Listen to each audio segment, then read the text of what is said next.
once again to Snowden, episode 11. Charles has nothing to promo. Up to you by Scorched Faced. It's on Kickstarter now. You can have it work with any set. It's a Dune slash Mad Max inspired setting that works with any system. Alex, Dungeons and Dragons, Pathfinder. Alex, you run a comic and game shop, and you didn't choose a product on the shelf. You chose a product that is on Kickstarter. About that. You chose a product that's on Kickstarter that doesn't benefit the store. Okay, how about the Wild Seed?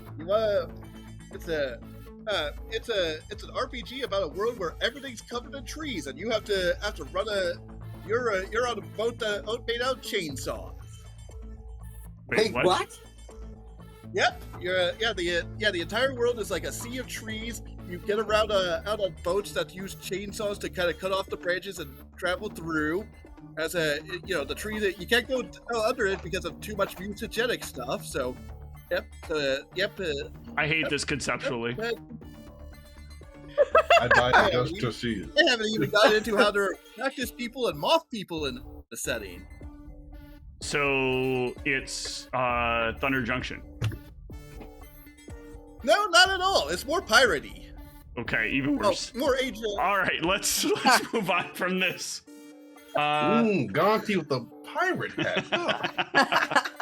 I feel like that's eventually what it's going to be, is that it will be Magic the Gathering Team Fortress 2, where they just put on different hats and call it a different thing. You'll wear both hats. The hat archetype. My internet is struggling a little bit here. All right, hopefully this doesn't backfire on us.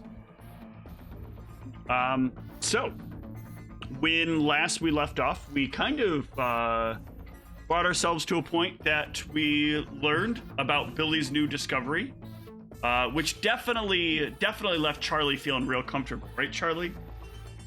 I'm feeling good about whatever the fuck it is Billy has.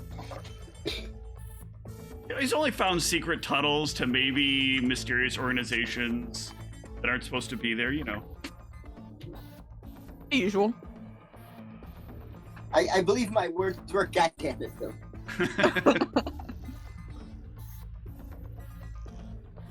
Do you have to? Yes. Not. Billy must Yes. accidentally uncover things that he does not intend to. The Billy way. He's literally every NPC in Call of Cthulhu. Yeah. I was just walking on the street and I summoned a great old one. Speaking of that, by the way, if the storyteller in Call of Cthulhu ever wants to strap a NPC to your party, murder it immediately. I know you'll lose a little sanity, but you'll lose a lot less sanity than what the NPC will do every time he opens a container in the game. What is in here? Fuck, man, stop! I feel like there's a way I could troll you if you're just thinking I'm introducing an NPC to follow you around, but they keep not. I feel like I could probably do that if I ever do run a Call of Cthulhu game for you guys. But don't run a Call of Cthulhu game.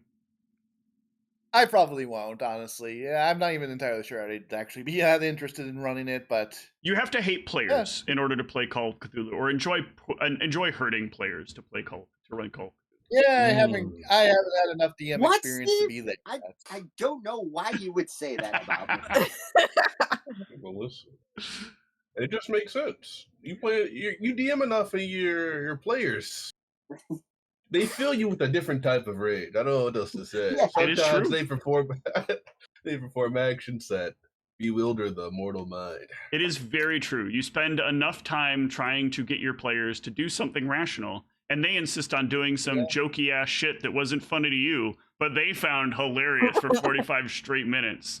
You don't understand. You don't get the groupthink that caused that, and so your game is entirely derailed. And then all of a sudden, they start naming an entire country R4. I think Hey, look, that was... You got something you want to get off your chest? Like, what? He's already apologized for it. Hey, look, the country's R4 because they decided to attack us, and we assumed that they were defending their nation. They weren't the fire. I mean, they kind of were the Fire Nation technically, but Everything changed. All right. So, yeah. So we're gonna take a step back in time for the group, but we're gonna separate from the main characters. So we have man. in our last meeting put together a different kind of experience for this.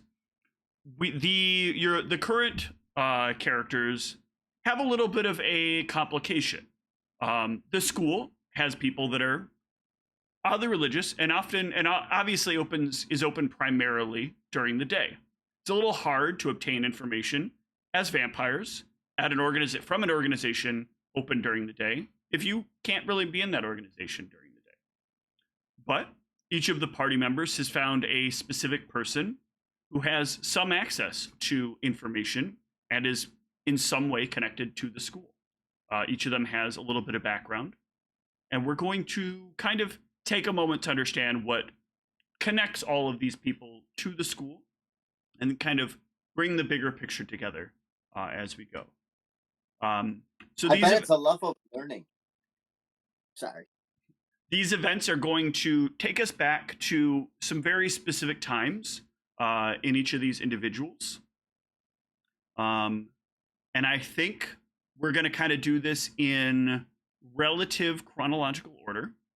So we're going to start with the person who has been here the longest, Billy Marshall. Oh, no. Billy.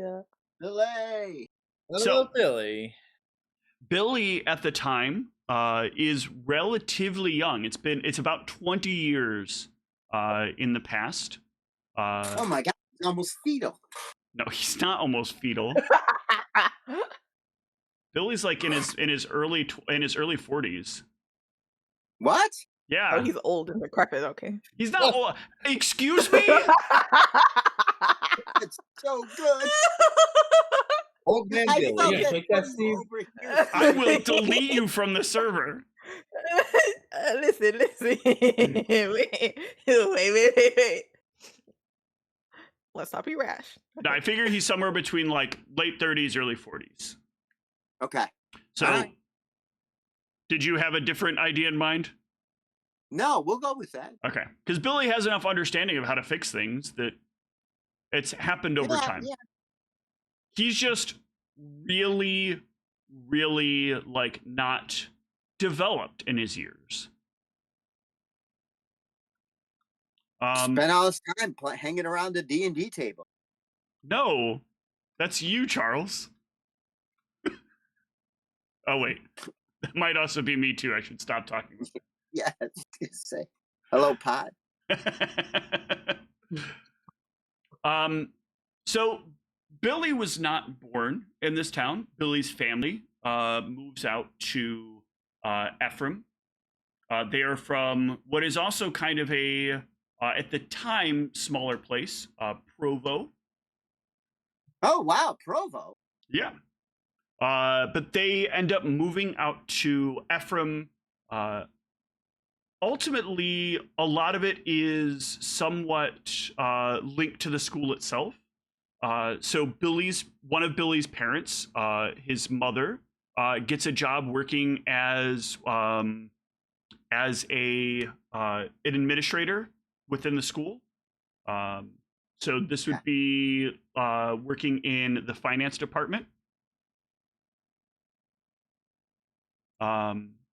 The dad has been between work a lot. Billy's father, is one of those people who kind of just jobs find him. He's good at a number of different little things. And Billy's kind of looked up to his dad for quite some time. Billy's thought it was impressive that his dad is able to, just kind of pick up and do whatever it is people hand to him. Fix a car here and there, fix some pipes, even a little bit of like light electronics work, simple things with like either small brushless motors or a TV every once in a while, a VCR.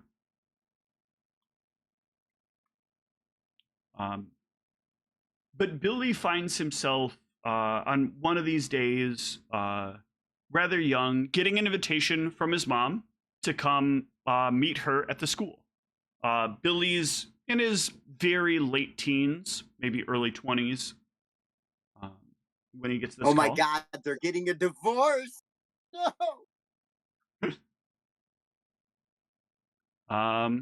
Yeah. And she specifically wants to speak to him at the school. So I'm in my late teens. You are in your late teens, early 20s, somewhere around there. Think like 1920, not the year 1920, 19 or 20. Oh God, I was so derailed. I'm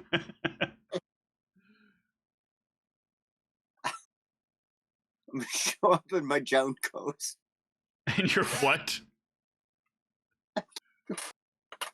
What are the big ugly jeans? Jinkos, yes. Oh. All right, so Billy's wearing Jinkos. Got it. Got like one of those haven't long found it. chains running from his wallet all across his body. Yeah. Yeah. And then And then on his way to- a local Provo Christian band. So your mom will see you come in into her office. Billy, I thought you would come a little bit more put together. I thought we were just having lunch or something. Billy, what are those pants anyway? Why do you like them? They're so roomy. Yeah, it looks like you're trying to like hide an entire building. Have you taken up stealing again? Wow, man, Billy. No, Mom, I'm gonna learn to repair things like Dad. Well, that's good. I maybe should have been a little more clear with you when I asked you to come out here. I thought maybe you coming to the school would make you think maybe I should dress up a little bit and look, I don't know, like I belong in a school. He just kind of gulps. Have you rethought? Have you rethought college yet? I can get you in. We don't have to pay for it. I don't think I'm cut out for college, Mom. But Billy, we don't want you to end up like your father. What's wrong with my dad? Look, he does a lot of things, but it's been really hard for your dad to be consistent with helping out in the house. You're old enough now, you have to understand this. Like you notice that sometimes things are difficult for us, right? There's only so much the money I'm bringing in can do. Yeah, I've noticed, Mom. Sometimes people are poor.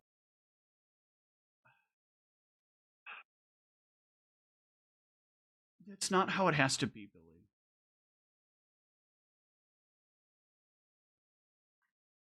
Look, I know you've been hearing some of the things that your father and I have been arguing about lately. And I don't want to see you stuck the same way he is. Just not really knowing what to do with himself.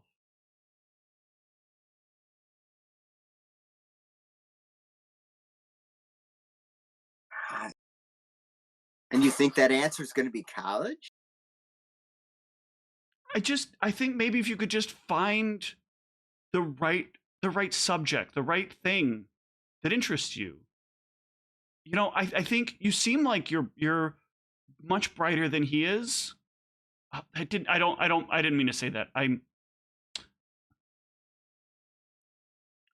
mean that I think there's more ability for you to connect with something.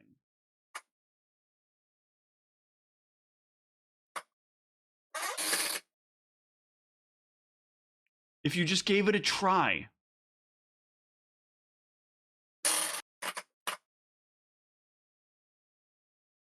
Look, I scheduled a meeting with you with one of the admissions advisors here. Maybe you could just sit with them. Let them talk to you about what you want and what you're thinking about. Okay.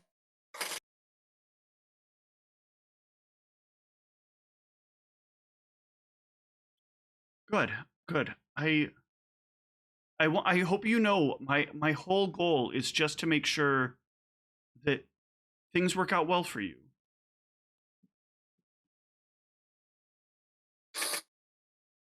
Mom, you taught me to be kind and to be polite. And it's very hard to hear you intimate, Billy would not say intimate, reference Dad being a loser. I'm not calling your father a loser. I'm just saying that, like, he has so much untapped potential.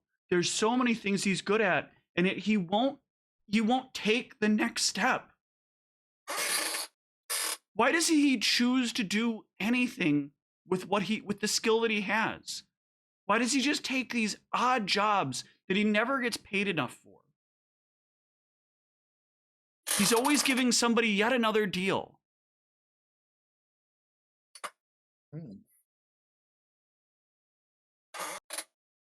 He could do good work somewhere. But instead he just... But you're right. You told me not to speak. I taught you not to speak ill of people. This is wrong. I'm sorry. I'll meet with this person, Mom. Thanks, and please try...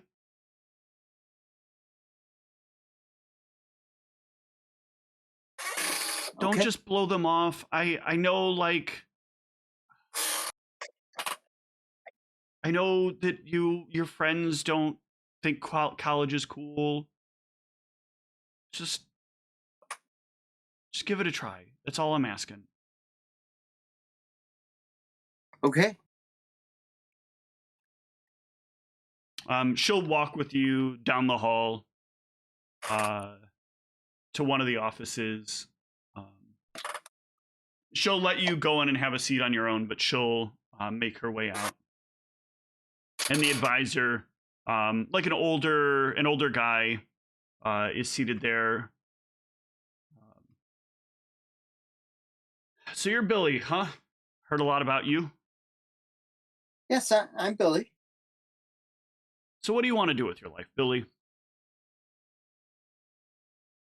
I don't know. Is there anything you like to do? I like to tinker with things, just like my dad. Have you heard of engineering? I've heard of engineering, yes. Do you like to fix things or build things? He's more of a fixer, right? Yeah. I like to fix things. Okay, how about this? Let's set you up with just 2 classes, okay? That's all you got to take, just 2 classes. Give it a shot. If you like them, just finish them up. If you don't like them, why don't you come back to me and tell me what you don't like about them? And we'll see if we can figure out what path works best for you.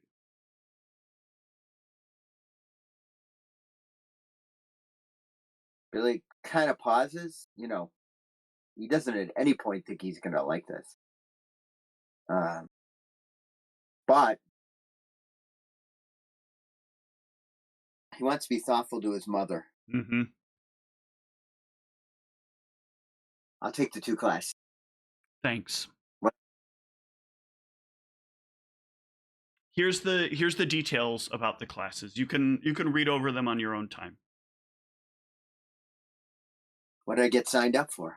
So you got signed up for one of them you're a little bit surprised by because it's an introduction to physics.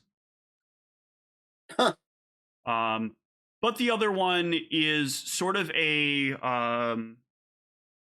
it's not even a 100 level class. This is almost like a 90 level class where it is sort of like fundamentals of not construction, that's not the word it would be. But fundamentals of design. Mm-hmm.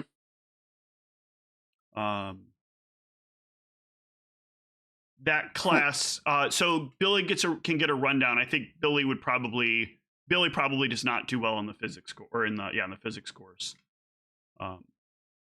But the fundamentals of design class is largely like a class that touches on a couple of the different structures of things that would connect to either engineering or architecture or something like that. It's like a very early class and what would kind of be like a trying to figure out where you fit in this STEM architecture template. Uh-huh. So they let you touch on these things and see if something snags you, and then they kind of use that to propel you in a direction. It's more of like a early exploration class. But Billy is definitely demoralized by the physics class.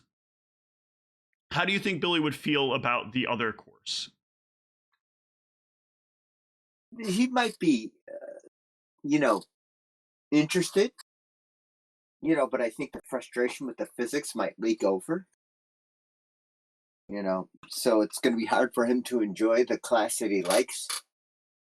Yeah, he's got to go. Go ahead. Go ahead. No, go ahead.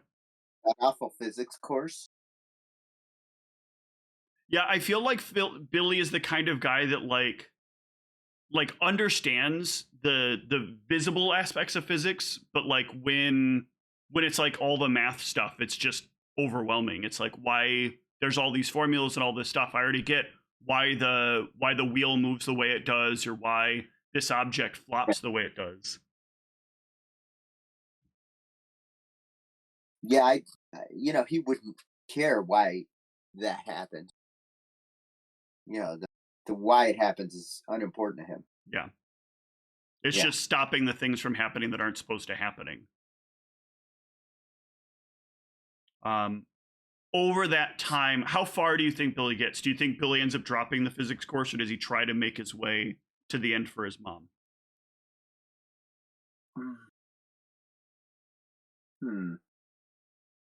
Which is more interesting? I think I'd rather have Billy flunk out of the physics course. Okay. So yeah, Billy puts a lot of time in, just can't quite grasp it. Or does Billy just kind of soft give up? Does he make himself fail because he knows he can't succeed? I think it's more like the soft give up, like Matt Dillon's character in Text. Yeah, just stops doing the assignment, stops trying on the tests. Yeah. How do you think Billy does in the other course? Does he find the ability to try there because it's at least something new and different? Yeah, I'll say Billy does put attempts there in the intro to design course. Okay.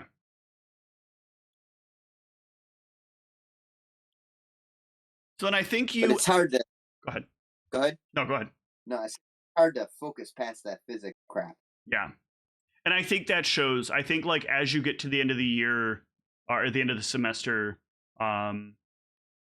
Billy is just like kind of unfocused in the other course from the physics course, and Billy kind of ends the semester with probably like a D, a high D on average, but a D, and completely bombs out of the physics course.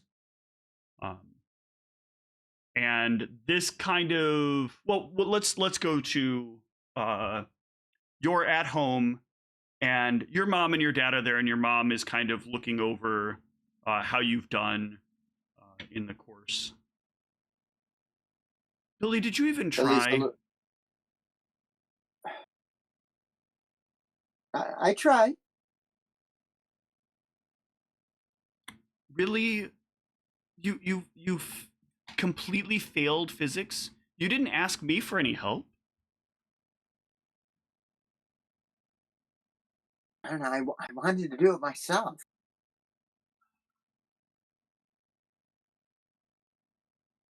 I thought the goal was to have me make something of myself. Billy, your mother just... You know what? I'm sick of this. You've been pushing him down this road. Billy, you can make something yourself. I thought we talked about this. No, Billy's right. you can't just keep pushing him. He's got good hands. He can do a lot of good work. Billy, tell her about the air conditioner that we fixed. I'm going to go into glowing details about the air conditioner. Yeah, your mom Very just exciting. seems like understanding, and there's still like that sense of understanding and pride that she has in what you talk about. But you can see that like the glare of disappointment that also exists in her eyes, like that sort of like looking back at him sometimes, looking at you. Geez, you're just like your father.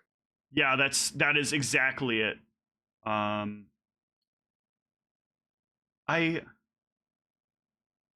Okay. Billy, if that's what you want, I want you to be happy. Think, Mom, if you ever need anything fixed, I'll be able to help you out. Yep. I believe you, Billy.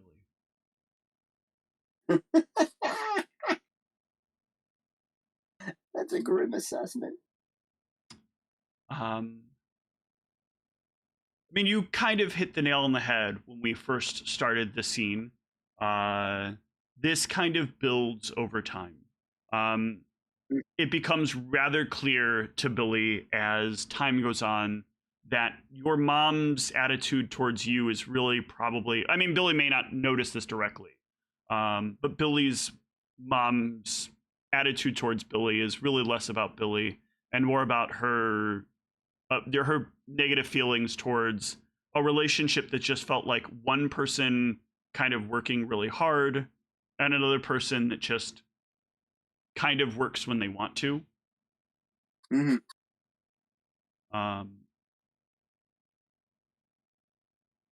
And it's just your mom finally reaches a point that she just can't do it anymore. She can't stand the periods where like you guys can't do something nice because your dad gave somebody a big discount on a project, or the car ends up like getting delayed and being fixed because this is the one like week where your dad is off doing some large project and is too tired to take care of something for the family. You've tried to do what help you can here and there, but there's some stuff that like you feel like maybe your dad isn't teaching you either. Mm-hmm. Mm-hmm. In fact, there's one particular incident that you're on. You are working at the very apartments where you inevitably end up living, and you're trying to fix this issue with a. There's this really like major pipe issue that they have there in the building. There's several leaky pipes, and they're all seeming to have some sort of connected problem. It seems like either there's a pressure problem or something like that. And your dad is just really like losing it here. He cannot seem to see where it's going. But Billy gets it. Billy like understands. Billy's got a clear view. The problem is 100% a pressure issue. The pipes are overpressurized. One of the pipes is basically creating a what do they call that? A lot of back pressure because it's not able to move water correctly, and so it's throwing off the whole line. And Billy knows that what needs to be done is like part of the line needs to be cut off and redone so that the water pressure is more evenly distributed. But your dad wants to hear none of it. I don't want to hear it, Billy. I know what I'm doing. Okay, Dad. Billy just kind of steps away. If you actually knew this, if you're actually so smart, then why aren't you the person in charge here, huh? No, you're in charge, Dad. Thank you. Billy just kind of pulls back, kind of lets his dad take the lead. Does he try to push it all more, or does he? I'm gonna wait a couple of minutes until Dad starts getting frustrated, Okay. and then I'm gonna go. Maybe it's the blah blah blah blah blah. I've had it, and he like slams the wrench down, and he just like breaks the pipe out of place. You fix it, Billy. You fix it. I'm done. This is the third job this month where you just had to spit in your where you've had to say your mind. If you don't believe I can do it, you show me you can do it. And he storms off. Gonna do my best to do it. Yeah. Give me a craft plus resolve check. On computer.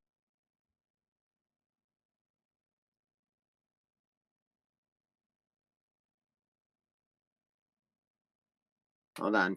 Yeah, no problem. Craft Plus resolve. Craft plus resolve. This is gonna be terrible if I botch this, guys. They want this food.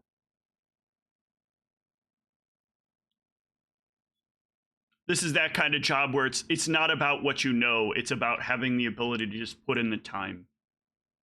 Yeah.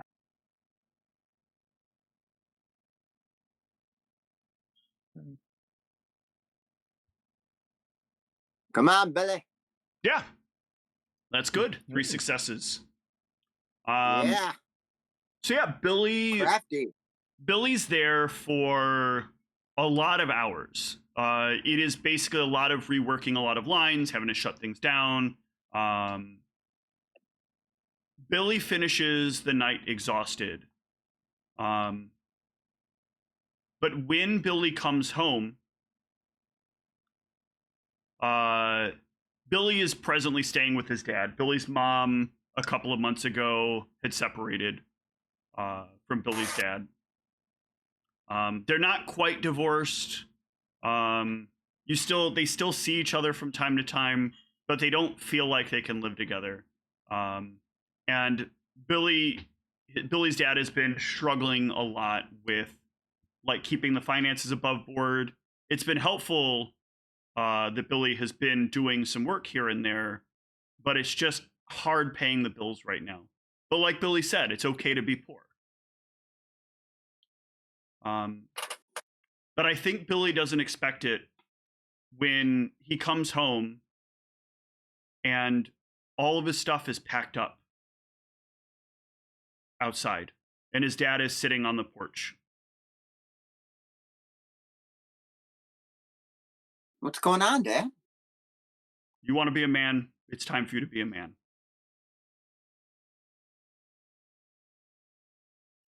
Billy doesn't kind of put it together. What do you mean? You can stay here for another week, live out of your bags, but I want you to find a place. I want you to get out. For real, Dad? Ever since your mother left, you have been more snippy. You've acted like I am not your father, treated me like I am some sort of ignorant coworker. Now I think Billy knows that this really hasn't been going on. Billy has not been rude to his dad. Billy is as polite as usual. But it's clear the divorce hit your dad real hard, or the separation has hit your dad real hard.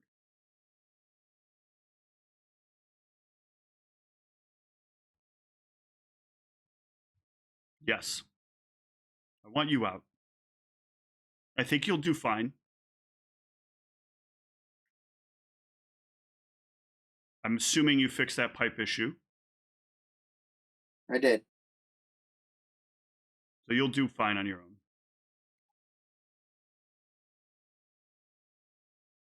You're a man now, son.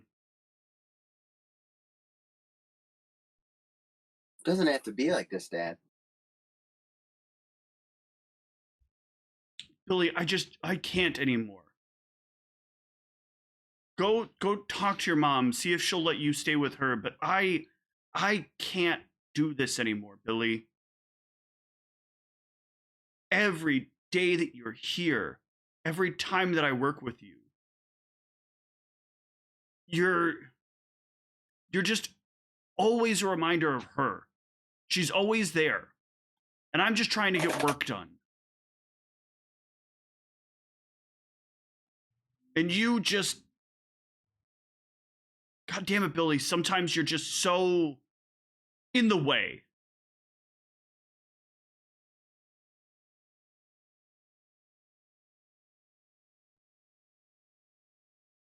I just want to help, Dad. I just want to help. Well, you've helped enough. If it weren't for you, Mom would still be here. Oh man, that sucks. What a shitty thing to say. Okay, Dad.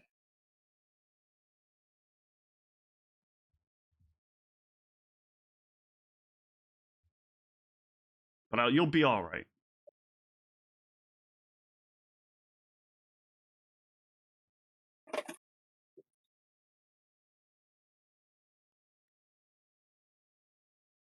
Over the next couple of months that pass. Well, first of all, I'm curious. Does Billy go to his mom, or does Billy try to figure out something without either of his parents?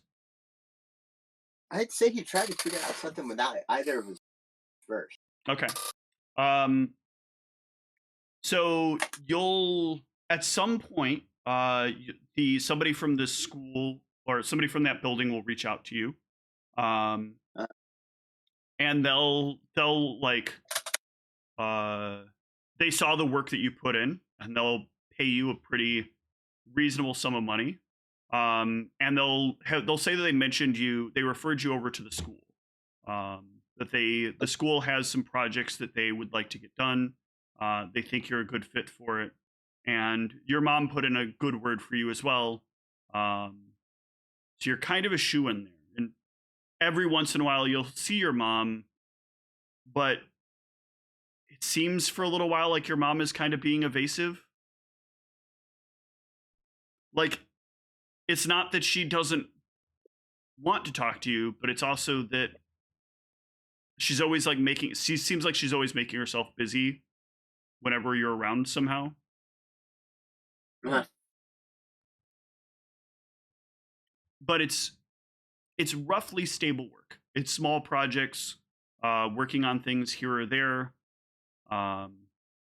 There are bigger people that do bigger projects. You've gotten to meet with them a few times, but they don't really feel like you can do those projects. The school doesn't. The other people that you've chatted with that have worked here don't.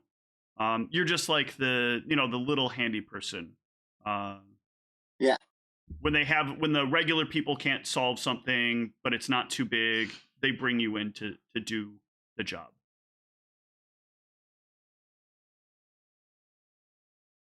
The regular maintenance. Go ahead.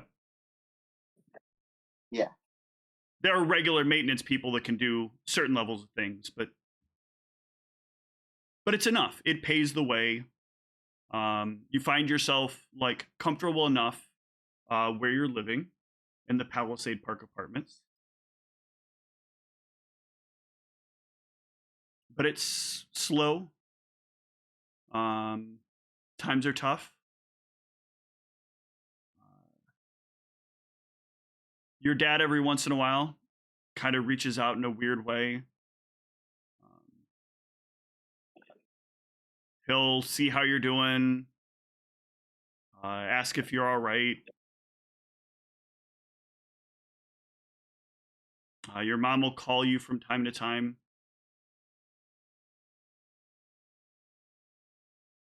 Eventually, though, your dad will move out of town.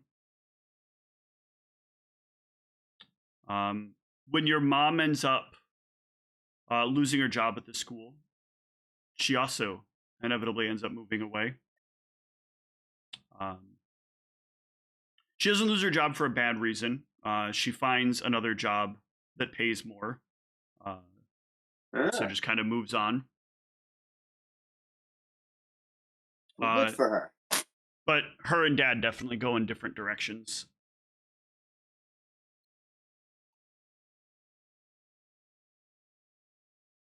How's Billy feel in all of this?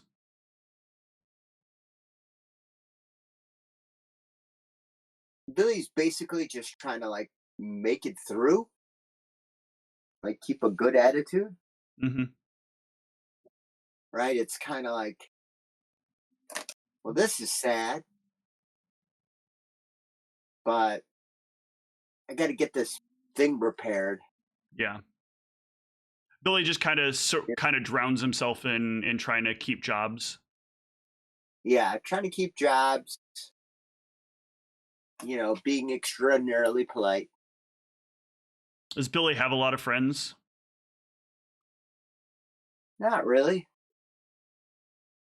People don't dislike Billy, but he's not close. Yeah.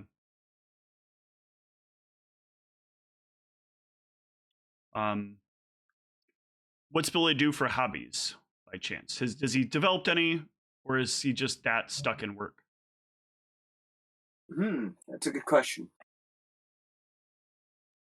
It's a good thing Billy could take up.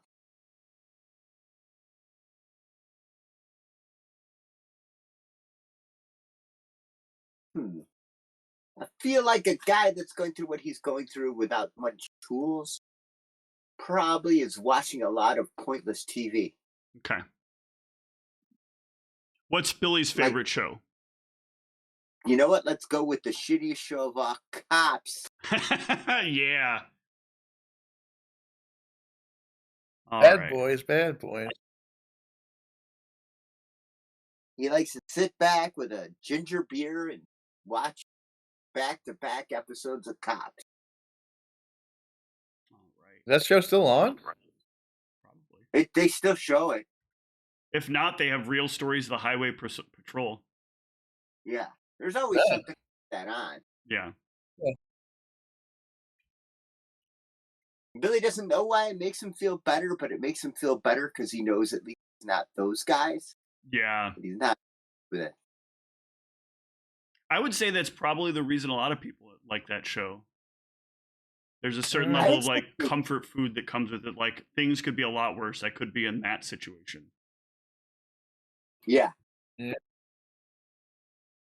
least I know not to take my shirt off in public for no reason.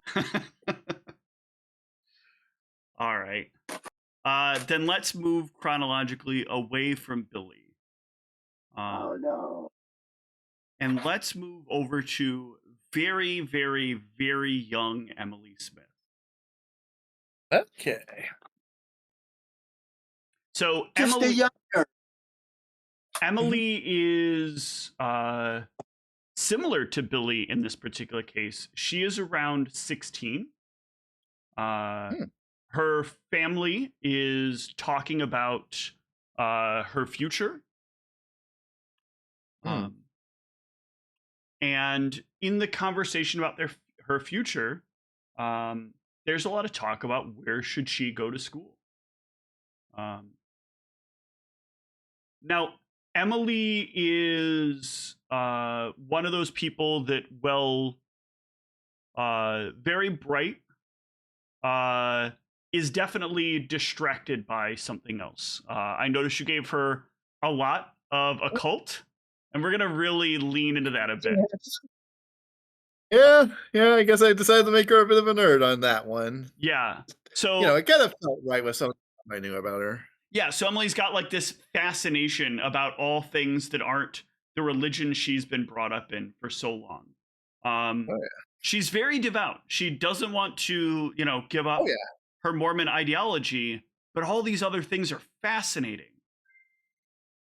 Oh, yeah. And I feel like this kind of leads to that thing where her grades are good, but they could be better, right? So she can't really get into a more prestigious school, even though she's very, very bright, because when she should be reading class books or stuff like that. She is instead digging into some obscure religion from the maybe Mesoamerican era or some weird Aboriginal tribes. If only they had courses on that, but alas.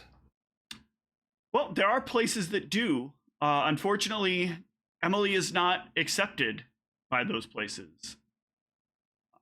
Yep, caught between two worlds. I think a lot of it is if somebody who reaches out to these places, they're a little bit more filtering, right? So Emily has probably has probably talked to some people from those places, and then kind of the mention of her religious background makes them a little bit unnerved. Like, do we want to bring a Mormon in here with this kind of studies?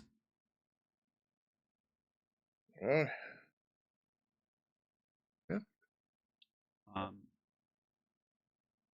So I think it comes from Emily's dad. And Emily's dad is I think part of maybe why Emily is the way she is Emily's dad is very well renowned in the Mormon community. Emily, they say there's something a little bit special about Emily's dad.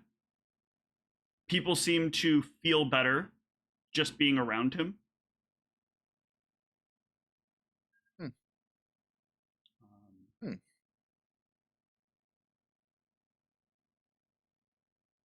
And there's a day early on or around this time that Emily has her first accident, her first real accident. You are like out in the yard, flipping through a book, and your dad is working on something, and he asks you to come over and give him a hand. Okay, I close the book. Do I have my backpack with me, or do I just put it to this? Or You've got a little table there. You can just set it down on the table. Yeah, just put it on this table. Maybe just keeping it, keeping the cover down a bit, and go over to him. Look, all I need you to do is just hold on to this part right here tight. I just need to fix this last little bit. All right, Dad. And then she holds on to it. Yeah, and so he takes and he's like doing some stuff with a tool, and the tool like slips and hits you hard across the hand. Oof. And it's an intense pain. And the things kind of like go a little fuzzy for a moment. And the next thing you know, everything's on fire. What? Like, oh, the machine that your dad was working on is like kind of suddenly caught fire. There's the grass is starting to catch a little bit. And your dad is like, your dad rushes off for a moment. You can see like your hand is kind of burning, but it doesn't hurt. yeah. Your dad rushes back over with a fire extinguisher and starts putting stuff out as quickly as he can. Are you okay? Yes, I am. It doesn't hurt At all? No, it's just warm. Is that bad? Did it hit my nerves already, or it just?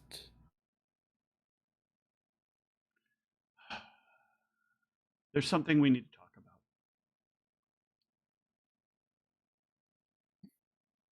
Take a deep breath.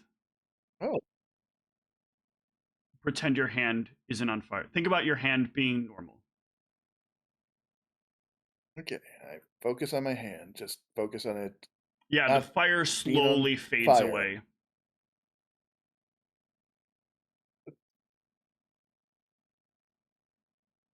Get a little surprised. How did that happen? I wondered if it was just me or if it carried down. You, just like I am, seem to have a blessing from God. Oh, yeah. She looks surprised and kind of excited, but also kind of worried. Like, yeah, especially since this feels like, yeah, is this the first time he's said something like that, or has he like? I mean, I'm guessing maybe he's said something similar, but in kind of in more vague terms that He says kind of that just as could mean like, like, as oh like yeah, a dad would say it, right? You're like this normally, like you're a blessing from God. It's like, oh, it's really nice to have you as a daughter. Whereas right now, yeah. this is more like there's something special, like actually physically special about you. Yeah, yeah, yeah. So definitely surprised in a in kind of that strange way of being both excited but also kind of worried, like what it means exactly. I discovered mine around your age as well. I think a little later, but You my can, my you parents can. my parents just told me I was imagining things. Um, Fire wasn't mine though. It's interesting that that's what you found. Hmm,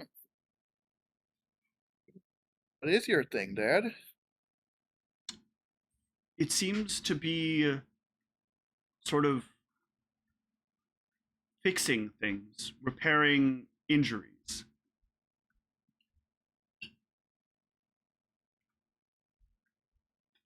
Uh, the reason people say I make them feel better when I'm around isn't entirely untrue.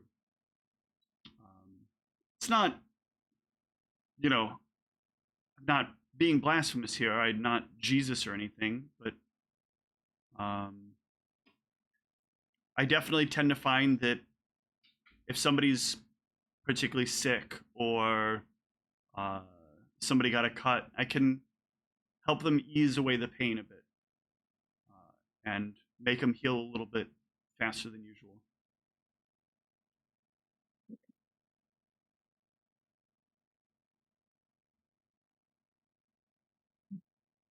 Uh, and so the so God God so this is God doing this, or God chose us to do this, or I can't imagine he wouldn't. Why else would we have these abilities? You uh, read all those weird, crazy books. yeah, yeah, yes, yes, yeah, I do. There's just, there's just a lot interesting about those. And, and then I guess I think back a bit, trying to think, wait, is this something like in yeah, yeah? If I think back, can I think of something that this sounds similar to from those, or from from the various religions or mythologies I've studied, or like So one of the things actually that will kind of click in your mind, and give me an occult plus an intelligence roll because I think this is kind of sparking something okay, in you. Well, let's oh see yeah, if Emily puts it together cult, now or if she puts it together later.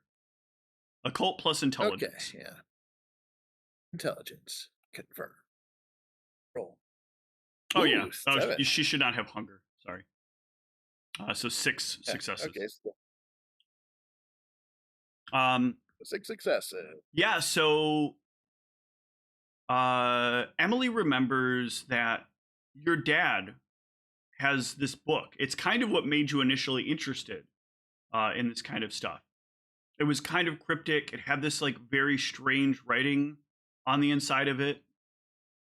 You only got to see it a handful of times. Every once in a while, you'd like sneak into his room and grab the book. and look at it. It was fascinating. All the weird like symbols and strange structures that look kind of vaguely geometric. There's just something about it that like Emily used to find really fascinating, but she just assumed like this is some math book from some foreign country. It didn't have any like words on the label. It didn't have anything you could really understand or recall. Yes. Yeah, so it just looked like symbols and maybe a foreign language or something. Yeah, just kind of like a language she foreign didn't understand. language with some like marks on it. You thought maybe it was something like like kanji or something like that. Maybe something Asiatic or something along those lines. Things where like it's just a different language that you've just never heard of before. But the more like in this moment that you're hearing your dad talk about this and thinking about what's happening to you, and then all this stuff that you read starts to make you have that little question. Did the book have something to do with it? Yeah. Then think back. Wait, is it something in your book? What book? No, this is. Look, God gave me these powers, the power to heal. I'm sure whatever this fire thing is, it's the same thing.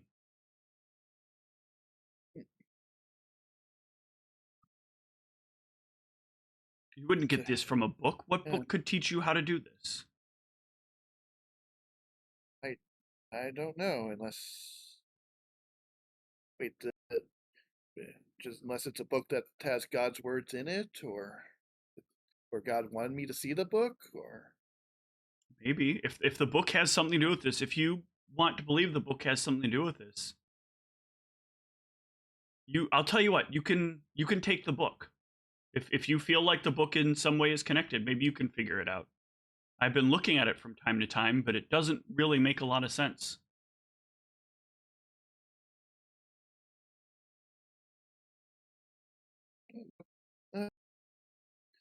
yeah, that would I think that would help. But Sure. yeah.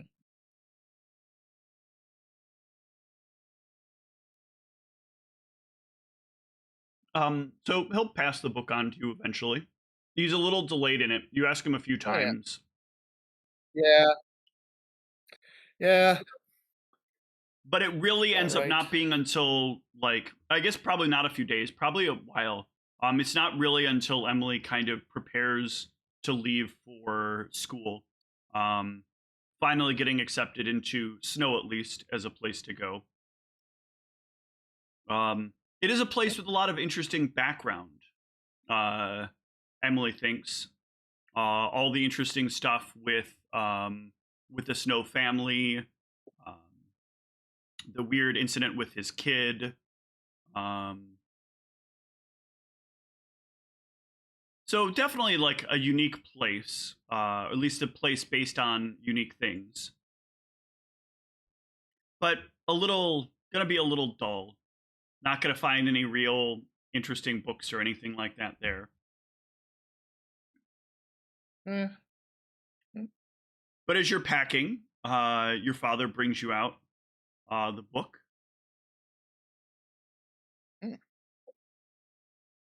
And I look at it. Thank you, Dad. Yeah, it's just just yeah, yeah, yeah. There's wait, yeah. So I just got accepted into the college, right? Yeah. Well, you're getting ready to leave. That it's the day you're about to leave. Oh, getting ready to leave. I wasn't sure if did you say accepted. No, I was saying that you were just accepted as in getting like ready for it? you're getting ready to head out to the college. This has been some time. Okay. I just wanted to make sure if this wasn't just you just got the letter of acceptance or Yeah. okay. That says thanks, Dad. This really nice going away present. There's something that you should know before you go. You need to be Okay. careful with whatever it is you learn and whatever it is that you do with this. Well, it's given me the ability to do good things for people. God's gifts aren't always without consequences. To heal somebody might cause a little problem here and there that you'll have to clean up. Mm. Just be careful when you use this and where you use this. Remember, it's about focus.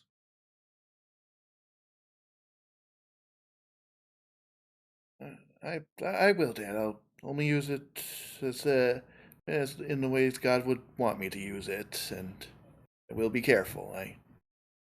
It's definitely a lot of responsibility, I know, but well, that's what I just want to learn.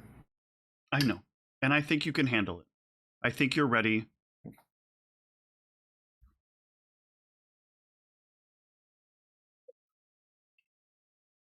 I give him a big hug. Yeah, he hugged you too. I'm gonna miss you, kiddo. Come back to us in one piece. Yeah, I definitely will.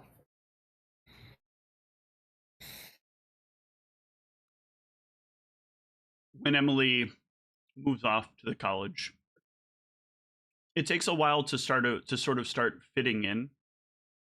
Oh, yeah. It's a place where there are a lot of people that kind of choose a side. And in some ways, a lot of the Mormon friends you make seem kind of perturbed by your fascination with all these weird, like, obscure things that they don't think are important. They wonder why you waste your time on them. You seem to find... Go ahead. I was just gonna say, it's always just so much to learn, and it's not like it's not like there isn't some of God's light in all of it. A lot of them get kind of offended when you say it that way. Yeah. They consider it like heresy in some ways. Yep. Yeah, she probably ends up keeping quiet about that idea of it after a while. Yeah. What Emily will find is that it's less the people that believe that are accepting of this identity of hers, and more the people that don't. Eventually, Emily gets invited to this game store that's in town. Ooh. And Emily gets to kind of flex her knowledge of all these things. People are interested in, like, the weird tidbits of stuff that she knows.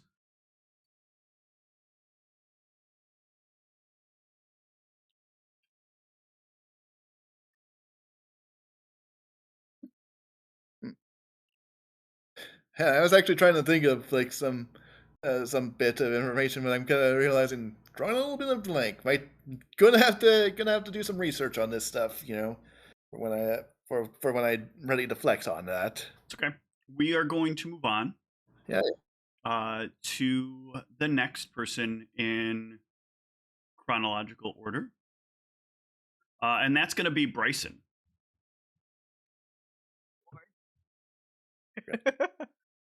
So Bryson moved here about a year and a half ago. Bryson didn't want to have to move here. Bryson is already known about this place. He's done work for the college separately. In a lot of his consulting work, he was able to come out only when they needed him.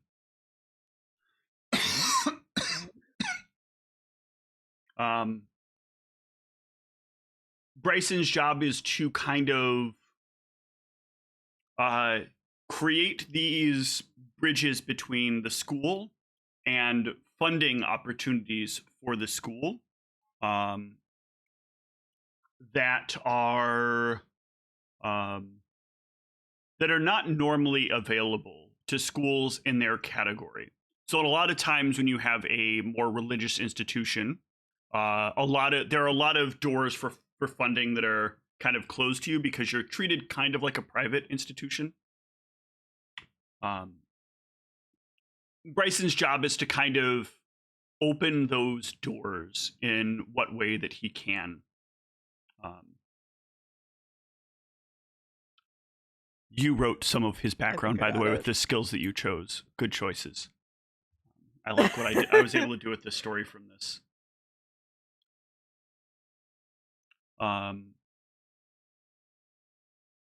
Yeah, and Bryson has been very good at trying to like dig in and figure out these things. And he's just persuasive enough to kind of make things happen. But not so persuasive that he couldn't talk himself out of the worst scenario that he had to deal with. Look, Bry, you're gonna have to move down here. I know it's not your favorite thing. But the amount of stuff we need you to be able to do has gone up. It can't just be you finding them anymore. You need to maintain them. And every person we've tried to put in the role, they can't do it.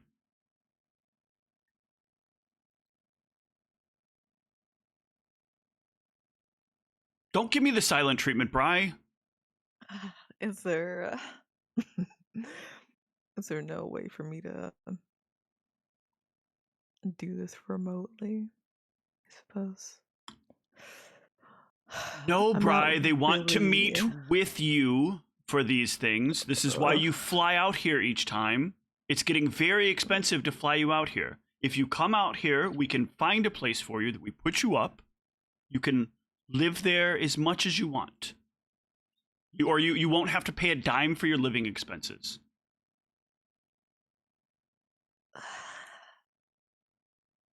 And there's no one else. I really don't want to have to uproot for something that I truly feel that someone else could possibly do. People don't want to do it. Every person we bring in here botches it in some way. They follow the directions you give them, and yet somehow they screw it all up. How many of these you've been here? How many of these have you had to fix? More than I like to count. Yeah, same. You're the only one who can do this. Look, I'll tell you what. I was supposed to wait before bringing this up, but I'm just going to bring it up right now. We're willing to offer you 20% more.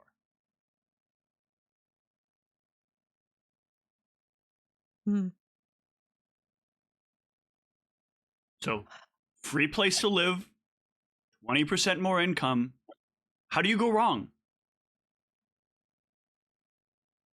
Just be here for a few years, make enough money, and then get the hell out. I mean, it's what we all do here. Years. Ugh. Yeah, it's not so bad. 20? It's only 5 or 10. For only a 20% increase.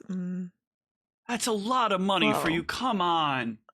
This you always Well. acting like you are so financially insecure, Bry. Well, my time is important to me, and considering that I'm being asked to uproot myself, I feel as though I can ask for a little bit more of an increase Oh, I knew for something that could possibly be long term. I shouldn't have told you say about the 5 to 20 10 up years, front. I should have possibly? told you 10.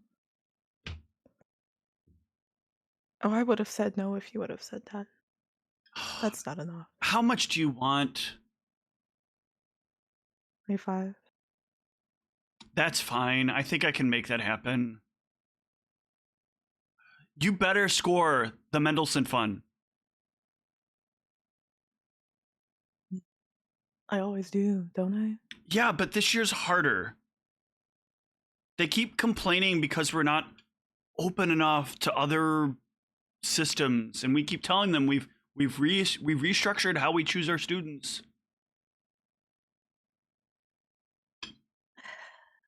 Look, There's always been issues, and I've always managed to somehow make it work. This will be no different. yeah, I know you're like a miracle worker when it comes to this stuff. I'm I know. so tired of the influx of all these different people. It makes some of the administration stuff so hard to deal with. Influx of people. Yeah, it used to be a lot easier when what we basically got was just people who wanted to come here because they believe the religion. So much easier to just push them through the system. Now we got people coming in here that believe all sorts of stuff. Hmm. Waiting for the flying spaghetti see. people to start attending the college. I would be surprised if that's sometime soon. Ugh. I mean, with the money we're getting at this point, with the way you've pulled strings, I'm not surprised if it does happen. All right. When do I need to be down there? I know it's short notice, but we'd like you in the next month. The place is already here. I know you got to sell your place, but you can do that remotely. I can. But fine. I'll be there next month. Thank you. Hmm.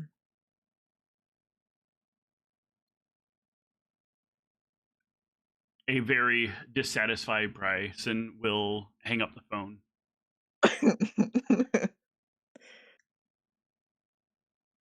Bryson had kind of put himself in a very good position.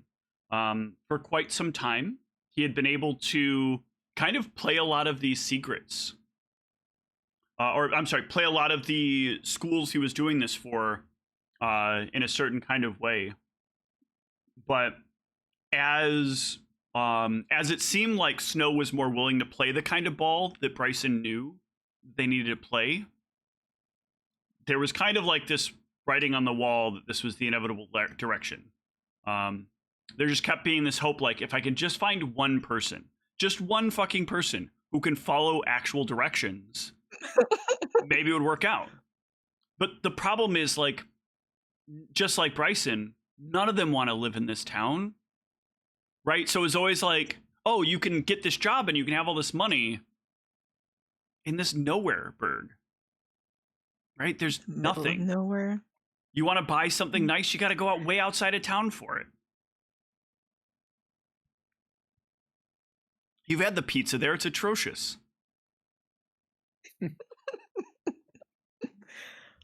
And Bryson is kind of taking me as the sort of man that wants things like when he snaps his fingers and just like snap it and he wants it there, basically. Yeah. You're not having to wait, really. If you want an Amazon delivery, you're waiting at least 2 days. 2-day or overnight. Yeah, there is no Pay the overnight. extra fee for the overnight. Yeah.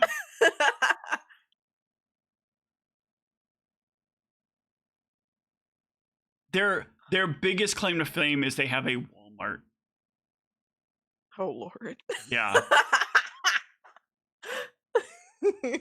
Not the Walmart. But that is a lot of money. The extra 25% is a lot of money. Thrown into savings over the next 5 years, even at the smallest amount. And Bryson doesn't need to retire. He can just kind of pick whatever he wants to work the rest of his life on. If he wanted to work a little longer than that, if he wanted to save in, chip in for 10, at that point, Bryson could probably manage to manage his own endowment. There's a lot of people like that want somebody at the level of being like the executors of large amounts of wealth. And those are the jobs that are really cushy, getting to make the decision about where the money goes. And you've been connecting with a lot of them as you do this. A lot of your ability to make these deals work is just getting to know people in the right way, getting to kind of push and pull the strings, know the rules enough to work around things. It's really just like Bryson's big weakness in all of this is just like everybody else has just a little bit more money than Bryson does, and it always shows. There's always those like, you know, Bryson's got a good ability to present himself sometimes as wealthier, as above class. But there's always these ways that Bryson slips up, and it's very clear that he's not quite in that level. And on those bigger interviews, he doesn't choke. He does the interview astonishingly well. They just catch that little thing that's missing from them giving you the nod of approval.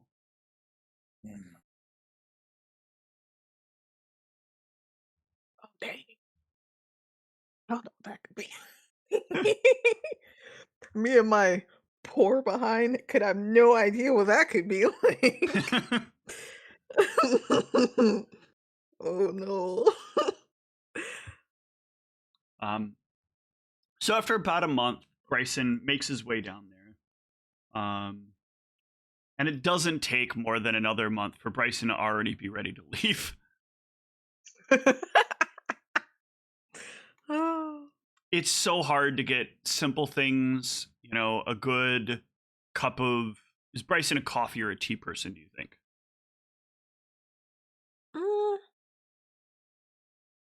You know what? I feel like he would make us feel like how I make my tea a little bougie, but Okay. like with tea, agave instead of honey, and then like whatever coffee creamer he would like. Actually tastes really good. Yeah, so not even using milk, going with a like specific flavored cream, just doing something to make it a little bit more interesting. Well, there's not like a place here to buy nice tea. Everything you get has to be shipped in. He buys in bulk. Yeah, but the downside to doing that at times is like tea gets bad over time, right?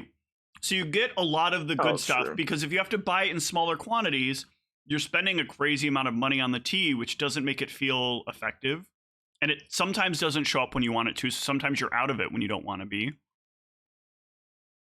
So you're always playing this kind of like, you know, this game of, can I finish the tea in time?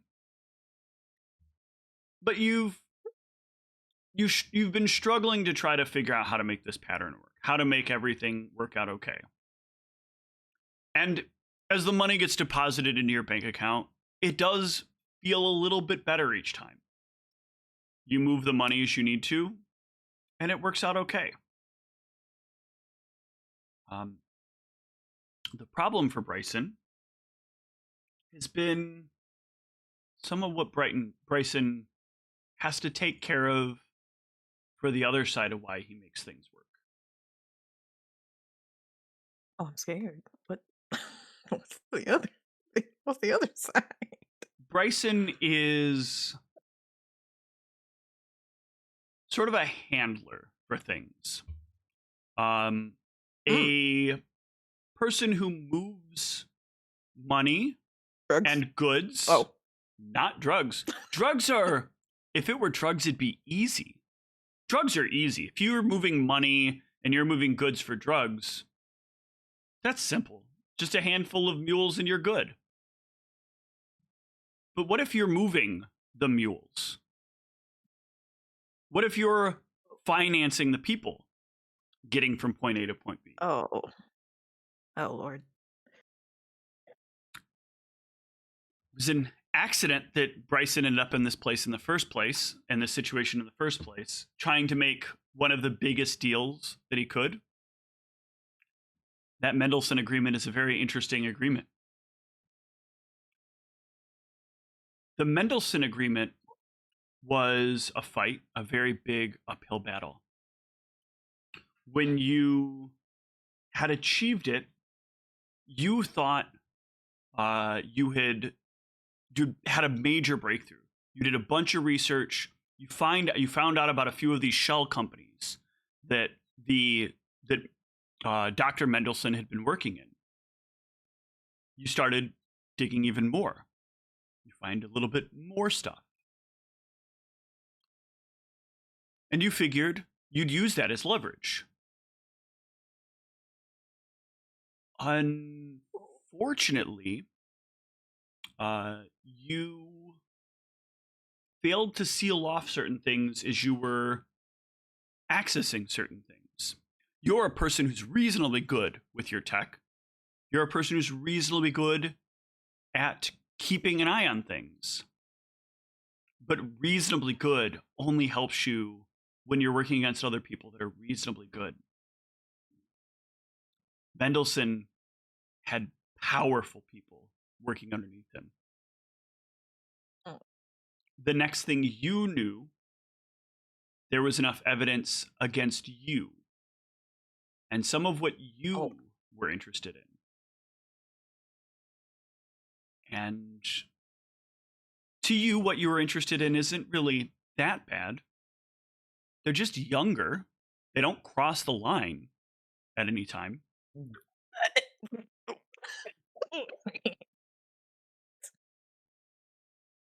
Yeah, what do we mean by younger?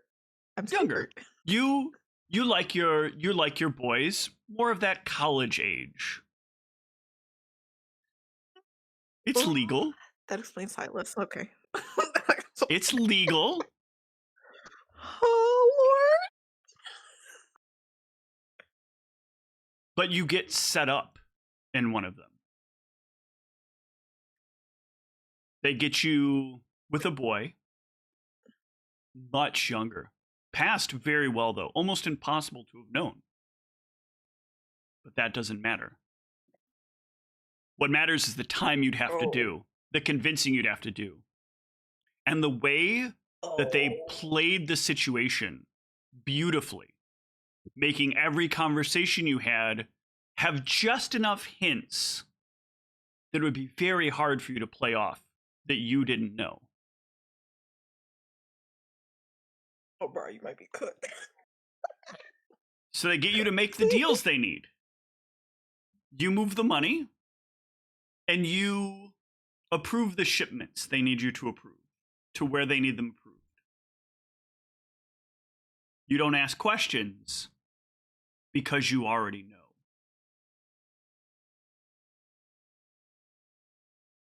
But every once in a while, something nice comes your way.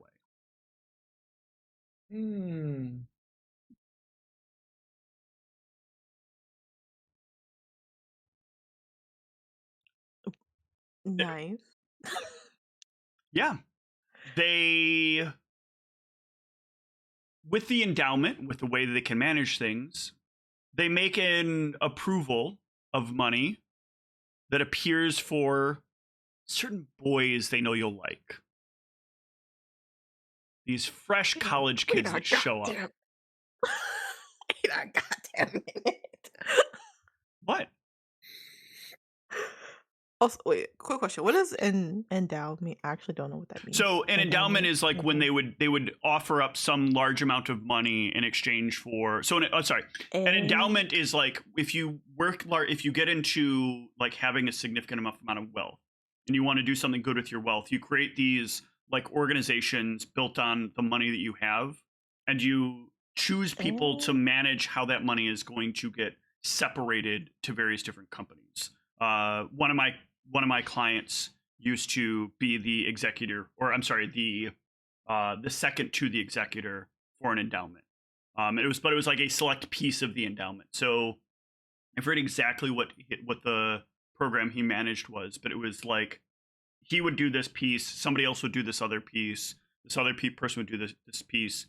Many of these organizations, some of these organizations even have like big benefits. Like the one he worked for, there was a small like series of houses in a town that the woman who was the executor of this estate or this trust had, that she would move people to when they reached high enough status in the organization, and they were being invited to move out to this place to live there. They'd pay for the rent. They would cover you on meals sometimes because they would have like these big events. You had invitations to like fundraiser stuff. It was like a very, very big deal. So these things get very large as you start getting into like the larger levels of wealth.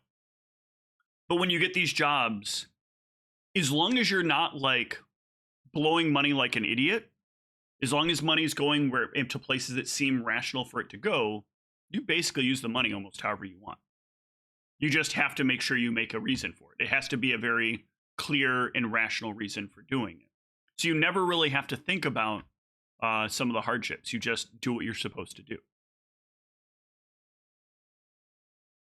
I think I understand. I think. So Bry would like to be able to get into a position where he gets to manage one of those instead of having to make deals to get pieces of those delivered where he wants it.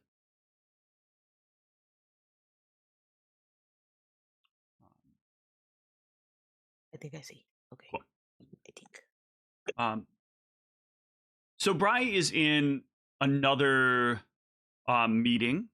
This is maybe about 6 months or so of him being there. This is with the president of the school. Bryson, please have a seat. He's gonna go ahead and take a seat. Oh, well, can you shake his hand first and then take a Absolutely. seat? I don't know what's good. Okay, gonna shake his hand first and take a seat. We've noticed a bit of a pattern with you. We're not going to ask you to stop. We just need to make sure we're covering all of our bases. Okay? I suppose you might already know what I'm talking about when I say this. There could be many things that you are referring to in this moment. Certain things on campus that we've noticed you've had some involvement with.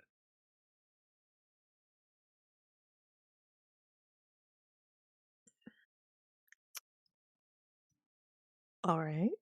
No, we're not saying that what you're doing is wrong. Mm-hmm. But you do appear to many people here to be faculty. Now we know you're not directly employed by us. We're very careful to make sure you maintain your independent status. So I'm not going to, this is not a punishment. This is a request, a very formal request. Please stop picking them up on campus.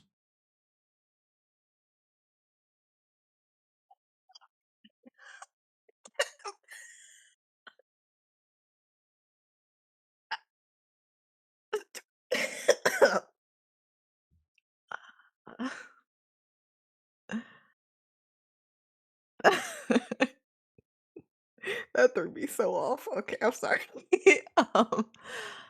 If it weren't for the work that you do, I think we should probably just terminate our agreement. But I don't know that we would be in the position we were if not for you. And it doesn't seem like you hurt anybody. We've not seen a single person in these circumstances end up in a worse position for it. It seems like you do everything safe.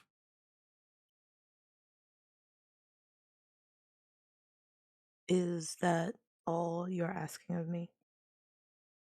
Yeah, I think if we can have a more distinct separation between you making the connection here and what goes on outside of it, there'll be a little less pressure on us from, sometimes we get these students who they think you're a teacher here, they think you're one of the educational people, they see the grades go up for this person, they see opportunities open up, and don't realize that yes, you made the opportunities exist in the first place, but your connection to that seems very hard for them to separate. To them, you're a teacher pulling strings for them that the other students aren't having pulled. When the reality is, the student's success is what led them to get the strings pulled for them in the first place. But students can't understand the difference from that. They cannot, unfortunately, but I can do that. Great. That solves a lot of problems. How's everything else? Are you doing okay? I'm doing as well as I can be, given everything. I reached out to a friend of mine, by the way. You said you're a big tea fan, right? I am. So he is a purveyor of certain things from from that region. I think he said a lot of it is more Japanese, but it seems like he's got connections to parts of Korea and China. So maybe you can reach out to this person and see if he can get you something more to your liking. I know you've been complaining a little bit about like the timing and the fulfillment and stuff not always being up to the quality you want. Yeah, the quality of the tea that I have managed to get my hands on has certainly not been up to par from what I'm used to. But in this situation, I don't think beggars can be choosers. Well, they said something about like they can make sure you have access to early flush teas. I don't know what that means. I don't know what tea has to do with toilets.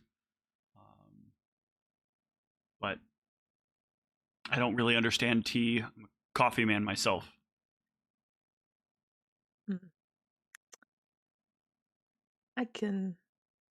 That's something I can see. Well, I hope it helps. Anything to make your time here a little better. And I'm very sorry. I wish I didn't have to have this conversation with you. Trust me, it's awkward for both of us. But my staff keeps telling me that there are students that are complaining about it. And I just want to make sure we don't have, you remember Jamie and the weird thing with the one kid, the girl? Do you remember that? Maybe you don't. You don't really know what goes on with the teachers, do you? No, I don't really care for what happens between the teachers. That's not really my concern or place. Fair enough. We're just happy it didn't get out beyond that interaction. We thought it might actually end up making something, but it turns out the whole thing was just overplayed. Just a weird interaction between a student and a teacher. Nothing more. So.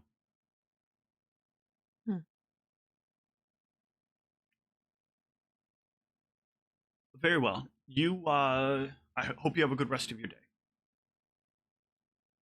You as well.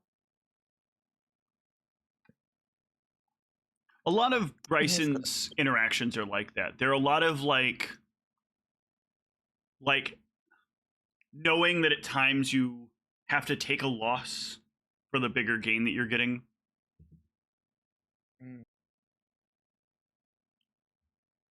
Okay. Which I think is what leads him to be so interested in what he's interested in. He's always looking for that type. The like kind of emotionally wounded, like hiding the vulnerability kind of boy that's like right on that cusp. Nothing is like opening up that door to the manhood that they need to have. And there's something about like bringing that out in them. And I don't mean like boy as in like the child, like the necessary childishness of them.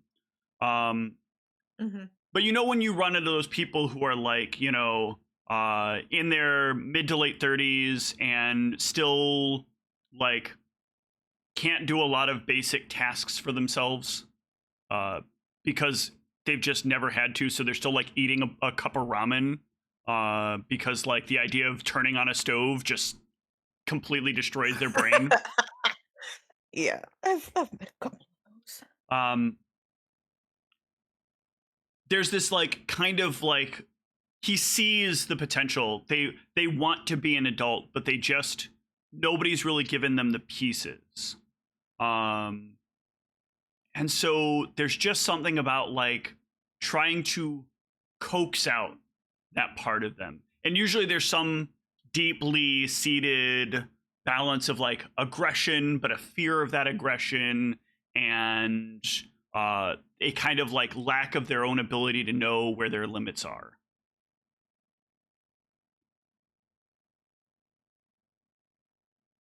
Okay, I'm finding out the tea. I got it. I'm finding out the tea. So each time that these kind of students pass through, there's always this like weird interaction. You typically, it's not your fault you're meeting them at the school. You're gonna pass by them. You're gonna notice it kind of very quickly. They often dress the part in some way. They often have that kind of like moody look on their face.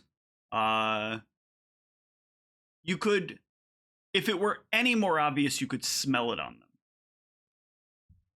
them. And sometimes you can. The cologne is often very similar.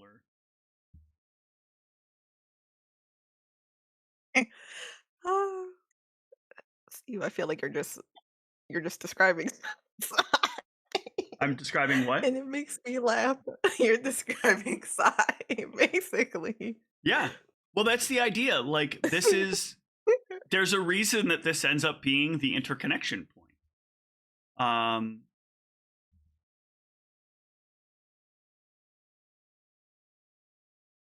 Your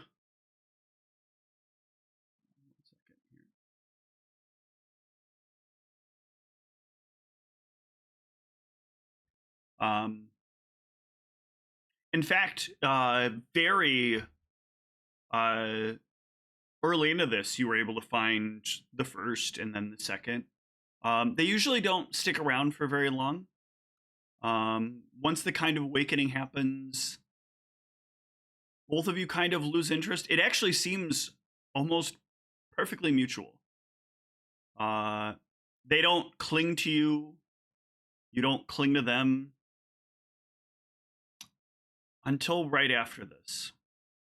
You were told not to meet them at the school. And then came the one.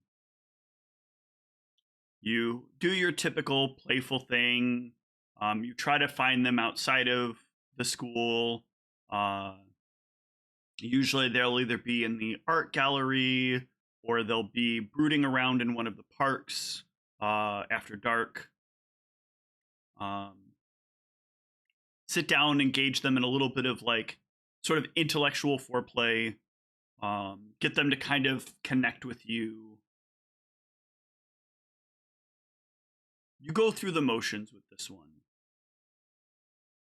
but it goes awry. You feel like they've made the breakthrough, but they're still not there.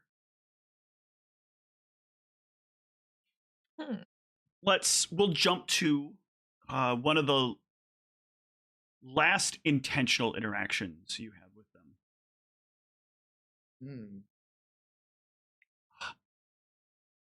Oh, Bri, I'm so glad you're willing to let me meet with you again.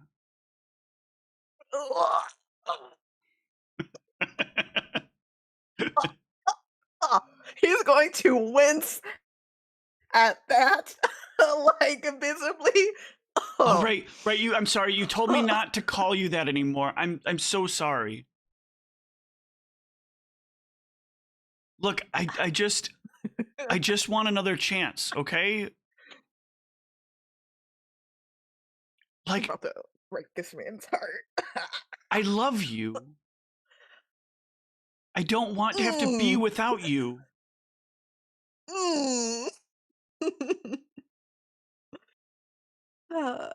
First is gonna just look at him. There's gonna be a mix, I feel, of like pity and maybe a little bit of like disgust in his eyes. That look kind of immediately causes the boy to kind of recoil a little bit, like as if he knows what's coming.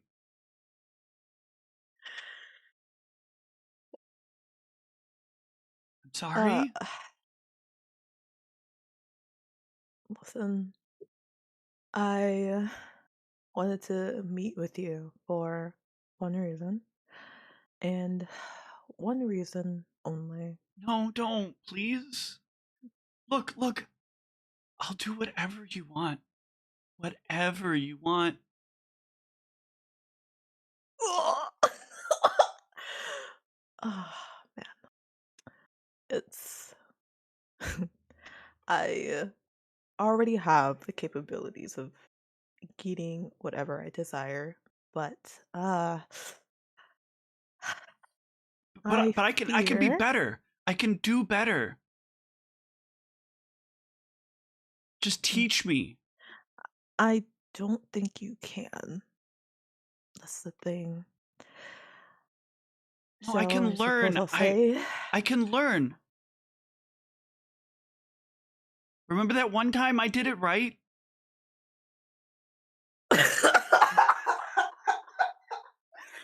Oh, Lord. Oh, okay. Marsha's he's gonna just look at him for a little bit. Take a deep breath. Look him dead in his face. And just say, I don't think this is gonna work out. No, it can. It has to. Please. No, it can't. You were fun for the time that we spent together, but you are far too attached for my liking. But I thought we had something.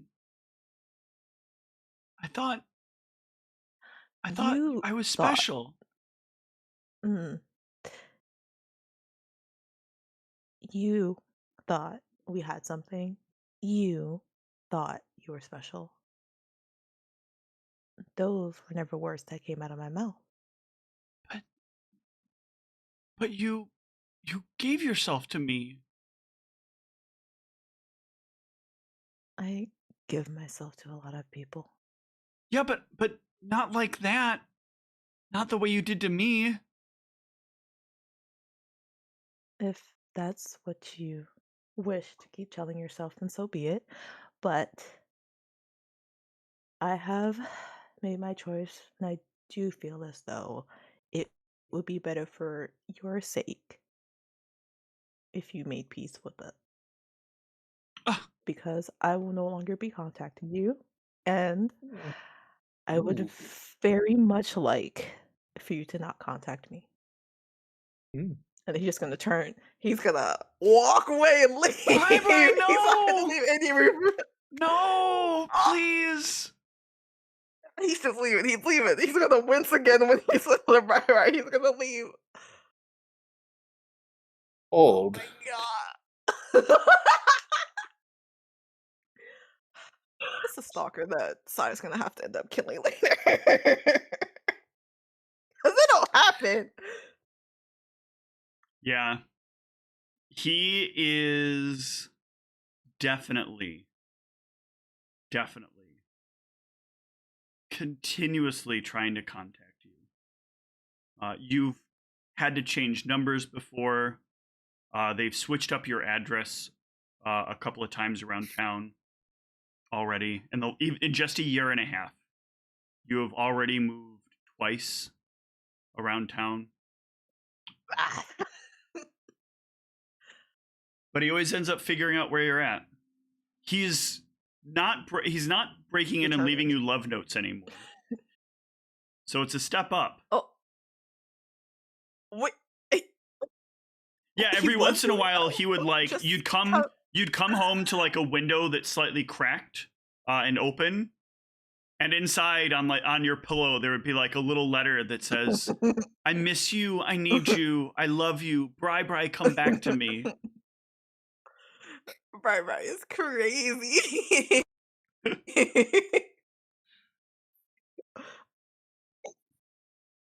Like the way I physically recoiled at the sound of that, like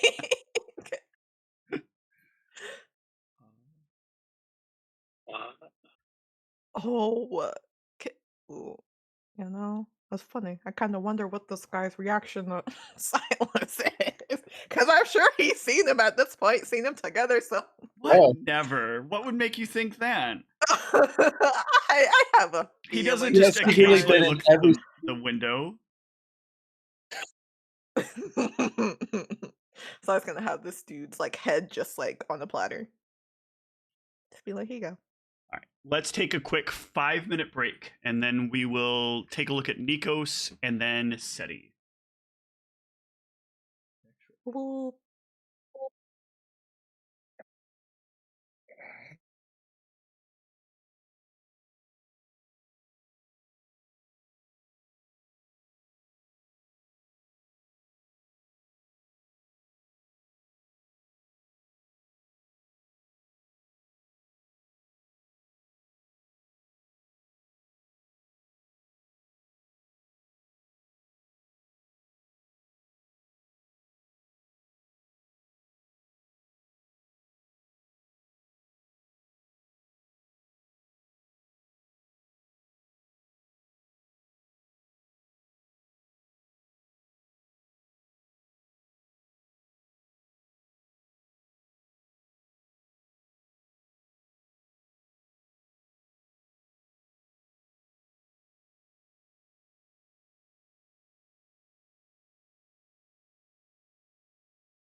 All right. So, in the order of arrival, next up is Nikos. Nikos arrived here at around the same time Korolos did. How long ago was that? About a year, roughly. Okay. There's been... So very recently. Yeah, Korolos got here about a year before that. Nikos was doing a lot of work in the background as much as he could, because Korolos was sure they were going to change their mind on this town. There was no way that this was the place where, like, they were going to try to set up his climb. Korolos is better than this town. Oh, yeah. Especially with your skills. Like, you can basically get anything done you want done.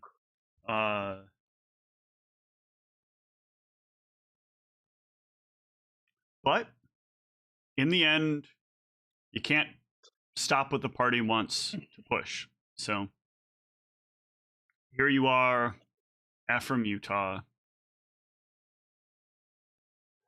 The day you moved in here. About it. Yeah, the day you moved in here. What a sad trip that was. You got off the plane in Salt Lake City. Had to be driven out there. The Uber cost a stupid amount of money because nobody wants to drive this trip. Oh. And the further you go, sure, it's pretty. There's lots of cool mountains and plateaus, but everything in between them is just like sad, depressing, and empty, almost desert-like places. You roll past a town here and there that just... It's like, why would anyone live in this place? You would have to drive so far to get anything. And as you start to get... You don't have a lot of options. Yeah. As you start to get close, you pass by what looks like somebody trying to put like an old-timey Western ranch in the middle of like a place where crops won't grow. It feels so out of place. You've been like driving along and then just all of a sudden, here's some fucking cowboy shit.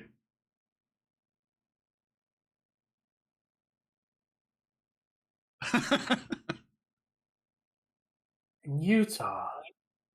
There aren't even cowboys in Utah.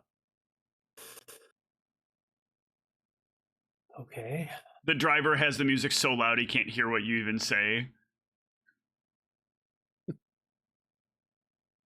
The driver is listening to something that sounds like if Christian music and country music produced an even worse abomination. Could you put on something a little more tolerable, like perhaps some big band or acid jazz? Something instrumental. Oh yeah, little did you know, Steve, that he loves jazz. He specifically loves Jamiroquai and their seminal third album, Traveling Without Moving. Okay. That's when they really came into their own and gained mainstream popularity and brought acid jazz to the cultural zeitgeist. I feel that's like the one thing I have about his background. I feel like this works really well for Nikos. I was trying to think of stuff to like put in there to like flesh him out, and it was the only thing I could think of for some reason. The person driving the car just sort of like shrugs and starts pushing way too many buttons on his phone, which starts making you feel even nervous because he's clearly not very skilled at doing both at the same time. But eventually he puts on some Bach. I'll look at it. At least it doesn't peak as high either. If I don't watch him doing this, it won't give me as much anxiety. But at least there's nobody around here to crash into, so... Yeah. But one of the first things after that is you start to realize how far away you are is There's no way there's going to be good drugs out here. No. And there's a suit shop? In that ranch? Why? I can already feel like I'm going to have a lot of headaches. I already hate this. They pull up in town. They park you in front of, let me remember the name of this place. Because this is where you are staying.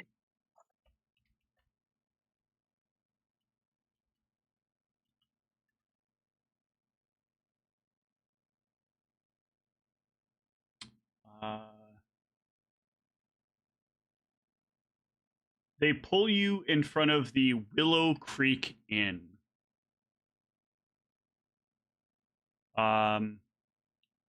It is the kind of place that looks passable as a place to stay. I mean, I guess it has pretty good reviews compared. I mean, it's 4.1 on Google out of 400 reviews. It's not terrible, I suppose. And it's not for a place like this. It's better than you would expect as you walk in. But the first thing you get when you get in the door is a look like, who the hell are you? You don't belong here.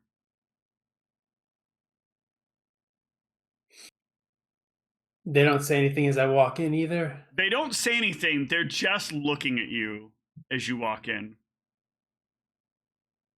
Is there somebody behind the counter? Yeah, there's somebody behind the counter just giving you that, like, what are you doing here stare. Oh, hi. My name is Nikos. Okay, you got a reservation? I believe so. Like, as I say, my name's Nikos, I'll extend my hand, and then when he inevitably doesn't shake it, I'll slowly start to pull it back. No, he'll suddenly get up and like shake your hand, and like it's like he just shifted characters because suddenly he's friendly and he's like checking you in, tells you about like the continental breakfast that they have in the morning, asks like what you're doing here in town.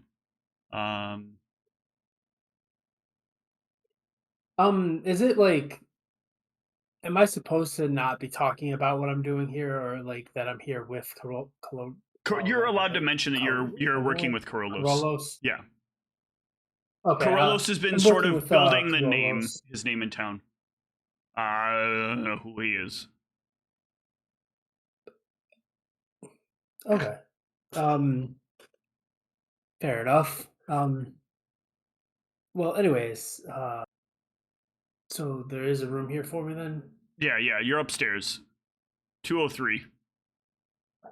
Okay, perfect. Thank you. You've been a huge help.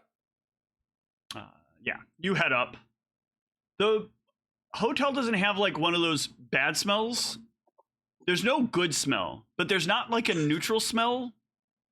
There's just a smell. It's a unique smell.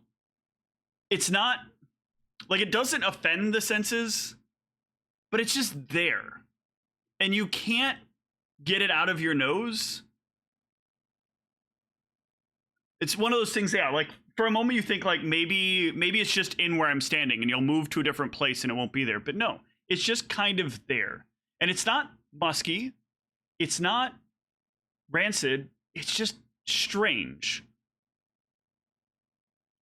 What is that? Why? I just hope that I can get used to it and I don't have to notice it. I don't know what it is, but... You're hopefully only here for a week. Carolo should have a place for you in a week. Only 6.5 more days. You get into your room.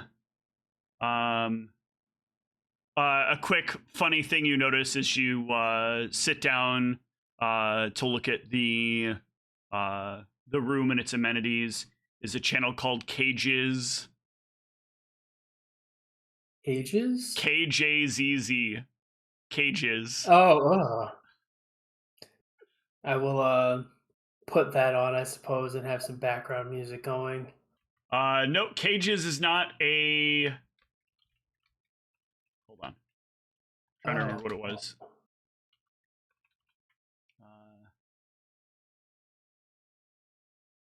So Cages is a Sinclair media company that is sort of the equivalent to MyTV or UPN.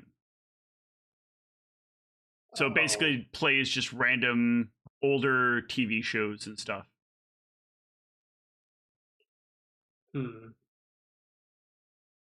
Oh, this isn't fancy TV where they've got like radio channels, huh? No, this is like basic TV. Okay, so what I'll look for is either like a weather channel or like one of the channels that tells you what's on all the channels. Yeah, okay. Just to have some kind of background Yeah, music. you turn on the channel guide thing that's just playing some sound. It only takes like 30 minutes for you to realize it's on a annoying short loop. Well, I'll start getting my stuff ready and put together so that I can, just have something going on to kind of drown out everything else or the nothing else that's happening here, rather. Yeah, you've got work enough to do. So as long as you get enough stuff unpacked and get yourself into it, maybe it'll get better. It's not but another half hour in that you run into your next big obstacle.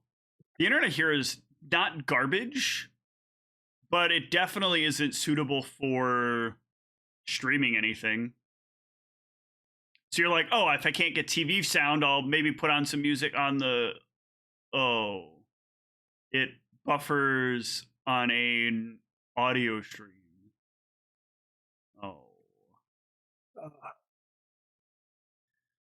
Once again, you kind of wish you would have taken that tech class that you could have back at school, but it just seemed so... like such nerd shit. Yeah.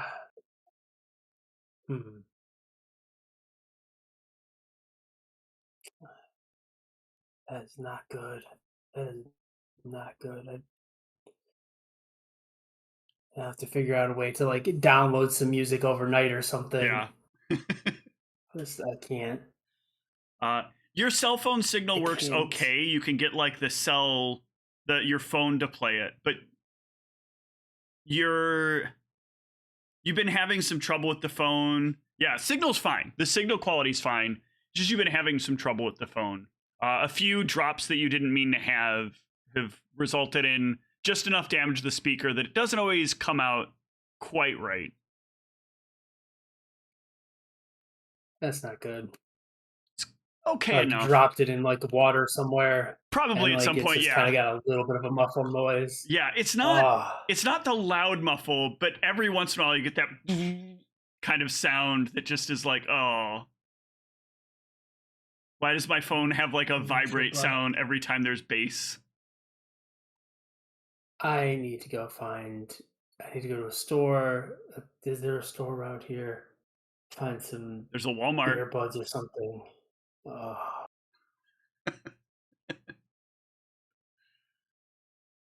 I guess it'll do. They have a little bit of everything, except for anything of quality. They have suits, though, so I might check that out while I'm there. Yeah, they have clothes here. Oh. They Would it behoove me to like try to fit in with these people more, or does that not really matter? In this particular case, Corollos has said like tone down your normal attire a little bit, but not too far. We still want to seem like we're in a better status than these people, but we don't want to seem like we were back in the city. Don't make yourself look like you're a suit, but make yourself look like you're aspiring to something. I'll get some like a couple of shirts that have no design or anything on them. Yeah. That hopefully people won't be able to tell that I got at Walmart. And I'll pick up some earbuds. Hopefully that should fix at least my speaker problem. Um, am I getting a better like signal here for? Well, I guess do they have free Wi-Fi there? They do have free Wi-Fi in this particular Walmart. Okay, is there a decent signal? Yeah, I mean you can find some spots where it's better than others, but overall it works all right. I'll download some music while I'm here, Yeah. and then some easy listening stuff, and Okay. just kind of grab a few things, maybe get some stuff to eat, I guess. Yeah. You've been struggling a bit here though. Over the last couple of months, it's been kind of rough. While Corolos pays you well, you spent a lot of money last year on a lot of drugs. You were really excited. You heard you knew Corolos had made something big. There was big talk about where it was going, how good it was going to be. You're like, yeah, I finally hit it. We're finally going to get like the real money. So you just like kind of blitzed it. You worked hard. You were like the hardest you worked that whole year. But man, did you end up the drugs? Yeah, you ended up upside down when you found out the news that like it was the middle of nowhere Utah was where the plan was to put him. They keep saying this is a really important spot. There's big things going on in this town. But it hasn't come with a boost in salary. And so like these purchases kind of just another thing that goes on the credit card that you'll hopefully be able to pay off soon. Hopefully. I guess I won't have to worry too much about spending too much money here. Yeah, everything's at Utah? least cheap. Yeah. You're able to get things together pretty well. You can make your way back. Kind of get yourself as comfortably settled in as possible. It sucks. I'll buy some alcohol. Yeah. I'm definitely gonna get some alcohol while I'm there. Yeah. Easy enough to do.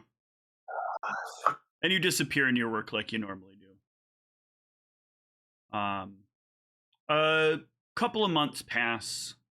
Corolos does a good job making sure you've got a good enough place to stay. He explains to you some of the things that he's learned about the town. Mostly that it's, kind of low to middle income. People are trying their best to get by, but it's really just like a college town, and the college is really kind of the big reason the town is something. A lot of kids come in and out of here, get their degrees, move on, do bigger things.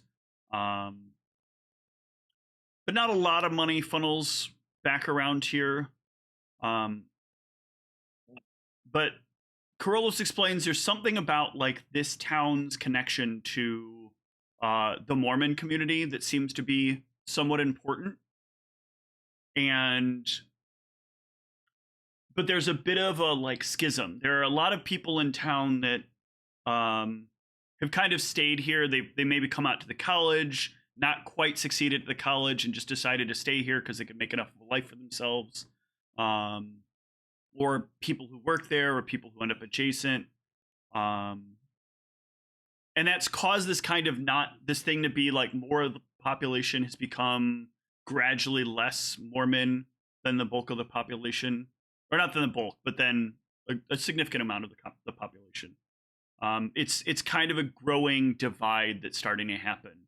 And it's that divide that's creating a problem, he explains. Like, they need somebody who can recognize that, like, the Mormon values are important and the Mormon ideas are important, but they don't do well to push them on everybody. There's a bit of a balance that needs to happen here. And Corolos believes part of why they put the two of you here is if you can push the balance of order here in the right direction and get some things done to really push this up maybe one more level and make some deals happen, you'll probably be here 1, maybe 2 terms as mayor or as head of the board at most. So 6 years maybe.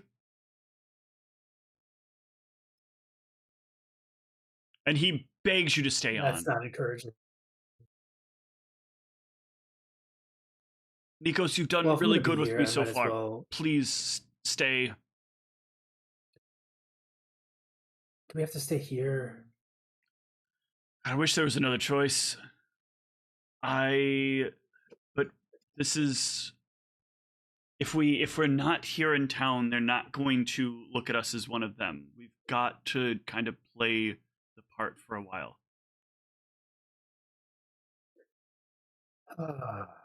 They may see us as outsiders for a bit, and that's what's going to make it hard over the next 2 years to get that first big inch, right? Got to get that first inch. The rest of the mile will come with it. I trust you. You're good at making the everybody feel like they're one of you. Well, in that case, I suppose probably wouldn't hurt to learn a little bit more about this these Mormon people. Yeah, I've been doing my best as well. It's a very mixed bunch. It's hard to believe some of the stuff that you read in their book, but it's no worse than some of the other stuff I've read for places. You know, we have to be That's fair. inclusive as part of what we're doing.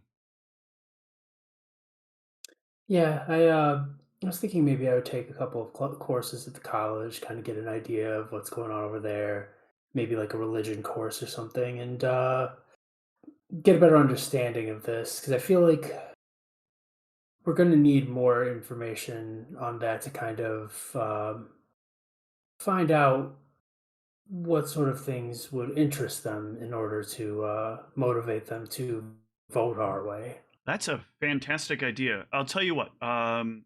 He'll hand you his Amex. It's on me. Find yourself the right classes. Do what you need to with it. Buy yourself a few other things while you're here. Let's try to get things all right. Maybe take a chemistry course or two.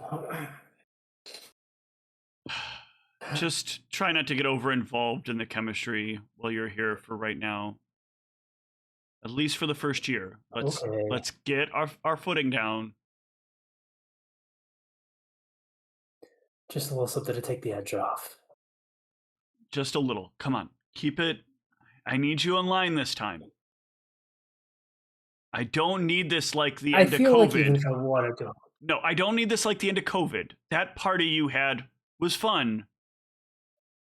But we were worried a lot of people weren't making it home ever again after that. I promise that I will be on my best behavior, and I also feel like that'll be aided by the fact that I don't feel like there's a lot of opportunity not to be on my best behavior here. So that's true. It's got to be very hard to act out of line in a place like this. Yeah, but regardless, I will make sure to keep it in line. Been trying those the things that I've been learning in you know, not therapy. What's the word I'm looking for? You know, the addiction courses that I was recovery legally mandated to take. Yeah, recovery. There we go. The recovery courses I was legally mandated to take. I mean, at least you're doing something with them. Hasn't stopped your usage at all. Yeah. It's slowed it down. Has it? Yeah, a little bit. I mean, last year was not your best year. I'm a recovering addict. You're give me some slack. The recovery is definitely not happening. But you do such good work.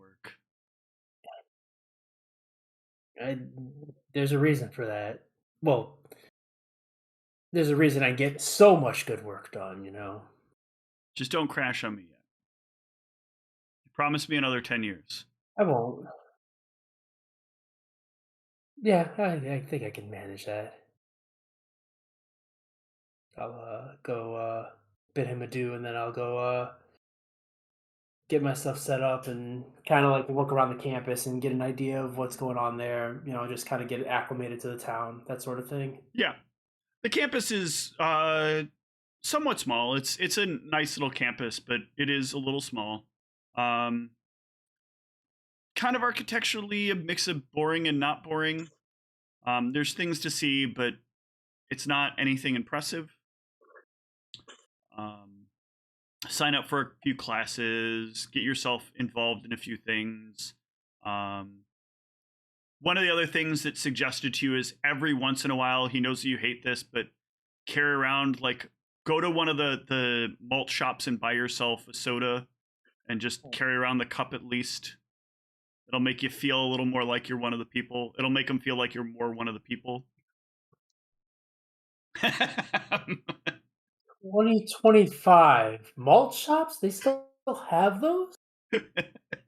Yeah, so part of the whole like Mormon thing is trying to like not do certain substances, and so this is kind of what it ends up. They're all regularly drinking soda mixed with something else.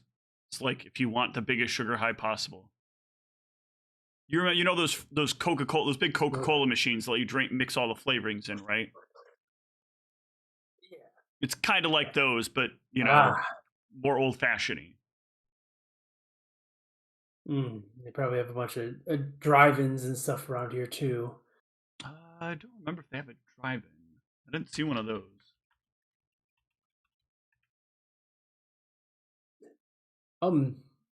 This town is predominantly white, isn't it? Yes, it is. Okay. That makes a lot of sense. Being Utah, you're Mormon. I guess more the Utah part, but okay. Over. Yeah, I'll. Go ahead. Oh, I was just gonna say, yeah, I'll go to a malt shop at some point, and I'll try to, hello fellow kids, into my way into some conversations. Yeah, so you'll be I can't around. imagine I'm that much older. You'll schmooze your way into a handful of things. You're relatively good at trying to like make yourself figure out what the local behaviors are and then kind of fit yourself in. So over the year, you become well enough recognized that like everywhere you go, there's at least somebody who you can, give a nod to or a little wave to. Every once in a while, you might chat them up and, ask them how they're feeling, how they're doing. As you get closer to the end of the year, the conversation starts to be, and don't forget about the vote. A lot more of that going on each time. Yeah, having a nice little lapel on my shirt and stuff. Walking advertisement. Yeah. Kind of find out some of these the ruffians in the school, because I'm sure that they know where to get all the good stuff. Yeah, so what you'll find is there's a handful of people in the school that like have connections to stuff outside of the school. And they're able to bring it in, but it's not as consistent that they can bring it in. So it often takes some time, whoever it is has to go out of town for a little while and then come back. So it could be a few months before you get the next something good. In the meantime, you're kind of stuck slumming it with the bad stuff. But then you kind of get to this point where you just start like setting aside the good stuff. Like it starts to be like, no, I want to save this. I want to save this for when we get there. You don't want to be in the situation where you win the election and you got nothing but the bad shit to celebrate with. That's not going to be any fun. Yeah. Set a little aside from that. Set a little aside for like when things get particularly stressful around election time and have to work overtime, that sort of thing. And you start getting in this situation where you're using a little less and less. Not intentionally, just like there's this cycle of like seeing the destination that starts to happen. And there's just a lot of like, when you use it to push you a little over the edge of some work that needs to get done. Maybe a line here or there just to get you that extra little bit. Or every once in a while to like, because you just got to take care of the problem. But it's becoming more and more like you just are striving for it. There's not much to enjoy here. So your head just kind of goes kind of full work mode while you're out here. And then you and Corollos are quite surprised when this new kind of known name appears in town. This Donovan Hammerstone guy suddenly shows up in town. And he starts... That doesn't sound like a real name. He's known indirectly, Corollos, on and off. There's been some times where they've basically moved money between each other. Donovan's thrown him some money when he needs it. Corollos has thrown him back some money when he needs it. Although, by your records, Donovan owes Corollos a lot more money at this point than he put in. But it seems like from your research, that's kind of Donovan's whole game, is you give somebody the right amount of money, and then afterwards you can usually take them for at least double. Yeah. But there's just something about Donovan that you like, I don't know, you find fascinating. He shows up here and he's like already making moves here faster than either you or Corollos did. It took them a year.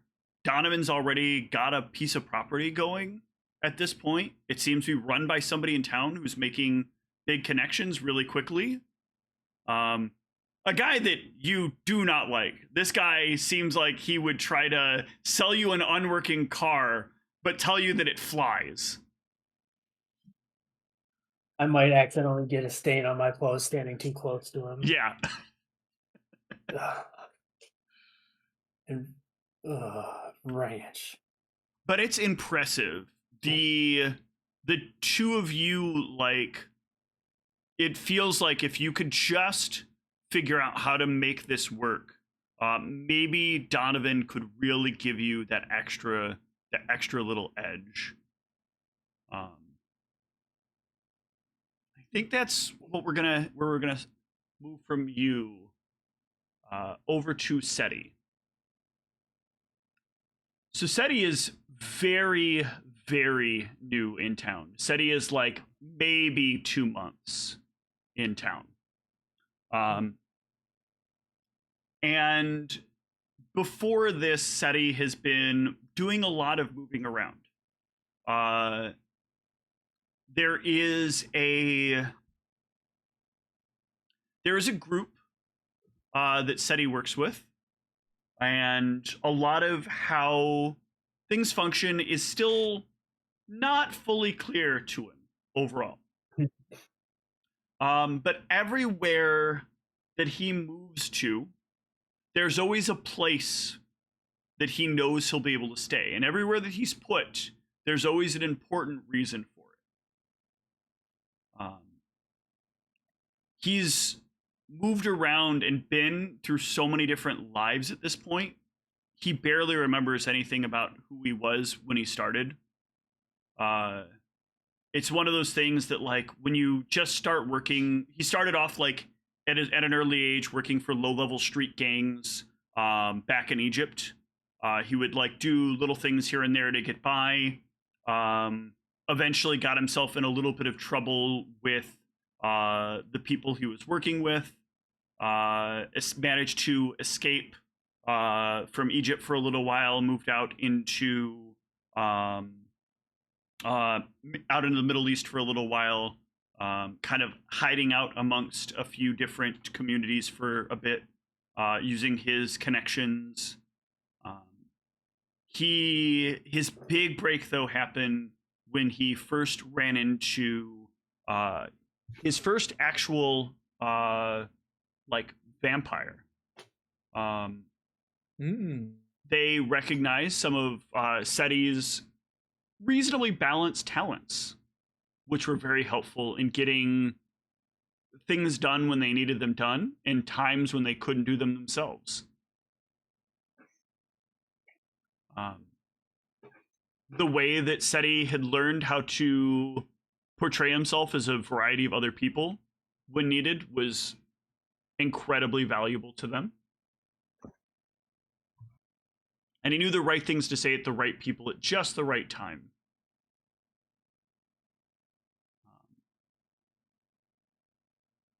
Eventually, this would kind of open up a door for him to cross the ocean and make it over to the States, where Seti found a bit of an ability to do well in a lot of ways. But the problem for Seti has always been you don't have any freedom. Seti's life has been a little bit like always being under somebody's thumb at all times. But the blood has always made it worth it.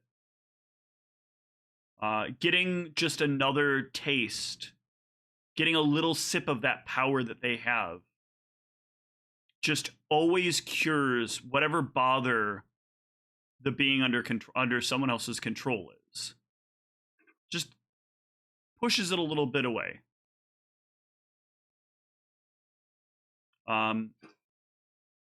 Makes it easier to just become whatever person you need to be for that circumstance.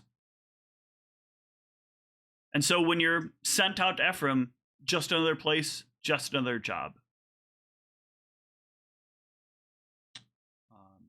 You meet with your initial contact there.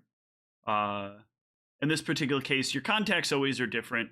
Everybody within the group tends to be of many, many faces. Whatever you see when you talk to them is never the person they are. This time, it looks like kind of an old man that goes by the name of Theodore.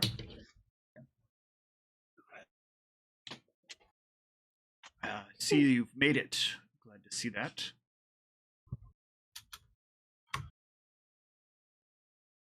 Above table. Is it the same Theodore on the council? It is. Oh, That's pretty sick. That's pretty. Let me. Yeah. Well, of course, I can't use this information in a character, but you know. Yeah. Change that as notes. All right. Yes, thank you, sir. It was smooth sailing, smooth travels. Good. Now, I have an ally that I am going to be working towards getting, but I need you to build a bridge between me and him. Of course. You're probably not going to like this one. I know you're used to working with much stronger fellows, much more persuasive fellows, but I think you'll find this one interesting at least. Well, you know, whatever is required of me, I shall serve. He'll reach into, or he'll open up a briefcase and pull out a manila envelope and hand it over to you. A metal envelope? Manila, not metal. Manila. Oh, Manila. Okay, Yeah. okay. That'd be kind of badass if he's just like, here's a clunk. He just screeches across the table. No. Inside is a picture of Tony and like a short little set of details. Now, I know for certain that he is of the kind that you'll be happy to encounter. I have it on good authority. He's here to help make some change here. It's not the initial plan he's here for, but I've been told that his choice to be here is going to be very valuable to us in getting the change we want made.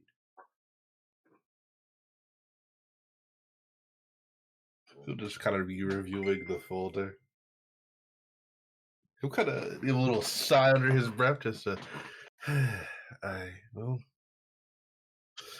suppose, however he appears, he's of the blood, so.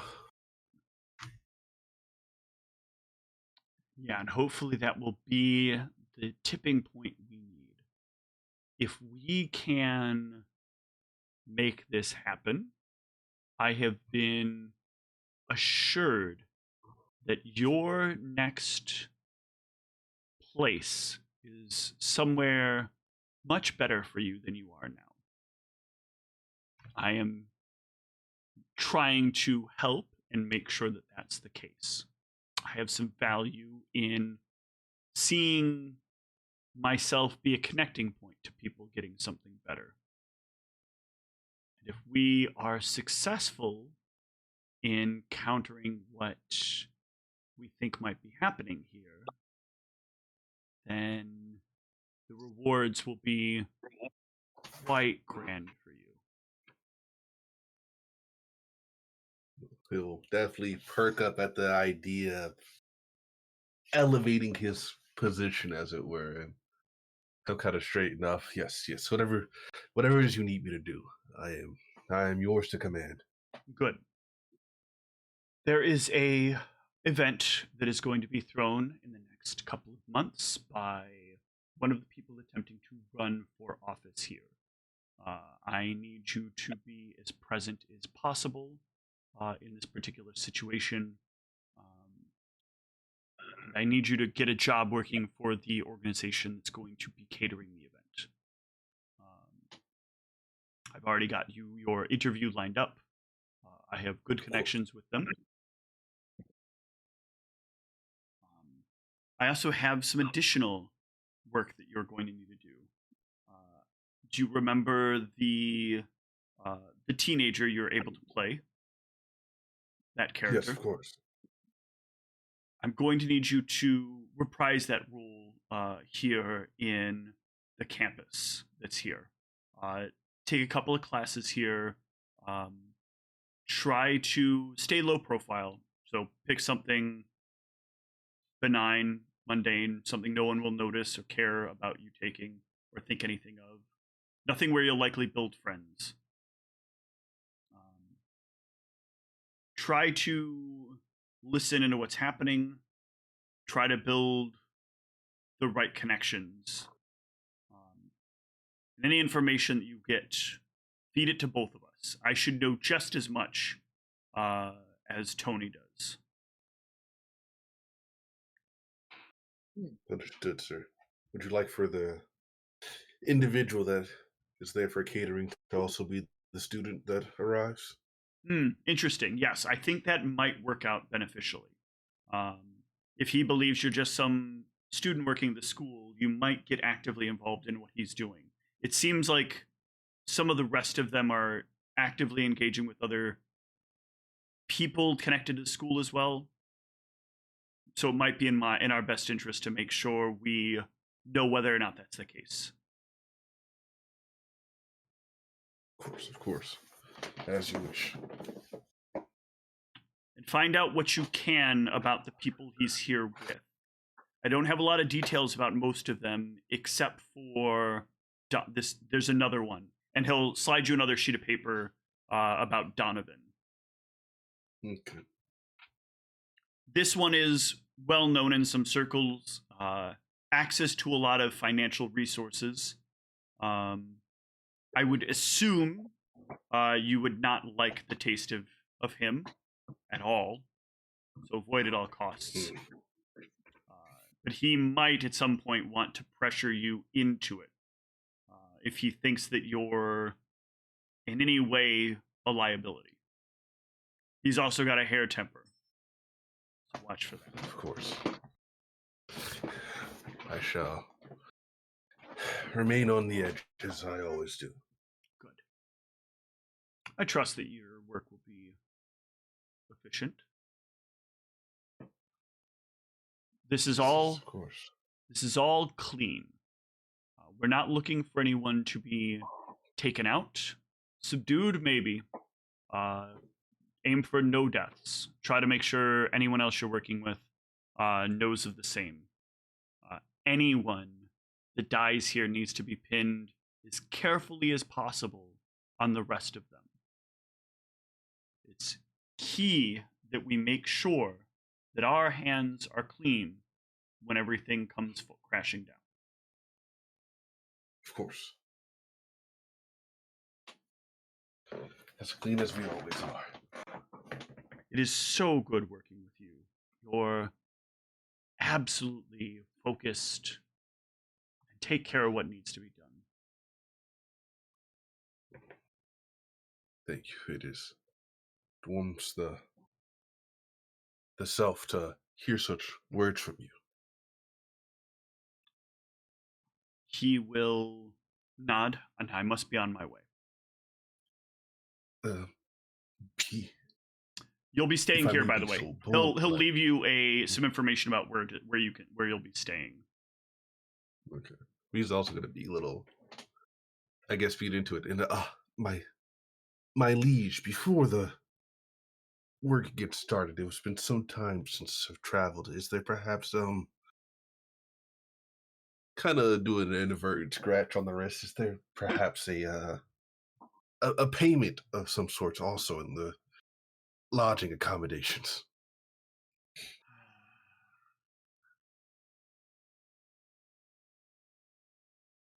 You're going to need to earn it.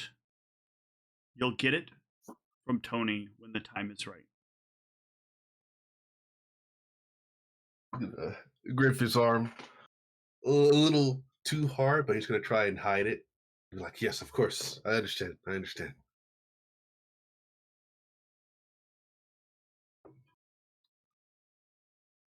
Yeah. And with that, we will bring things to a close. The place that Seti is staying is very well protected. It is out of the way. It is unknown about to most people as being a place where people can live. So it remains in kind of this. It's one of those parcels of land where there's like a dispute over who properly owns it, whether it is the state, whether it is the feds, whether it is an individual. So it just is continuously in this like property limbo.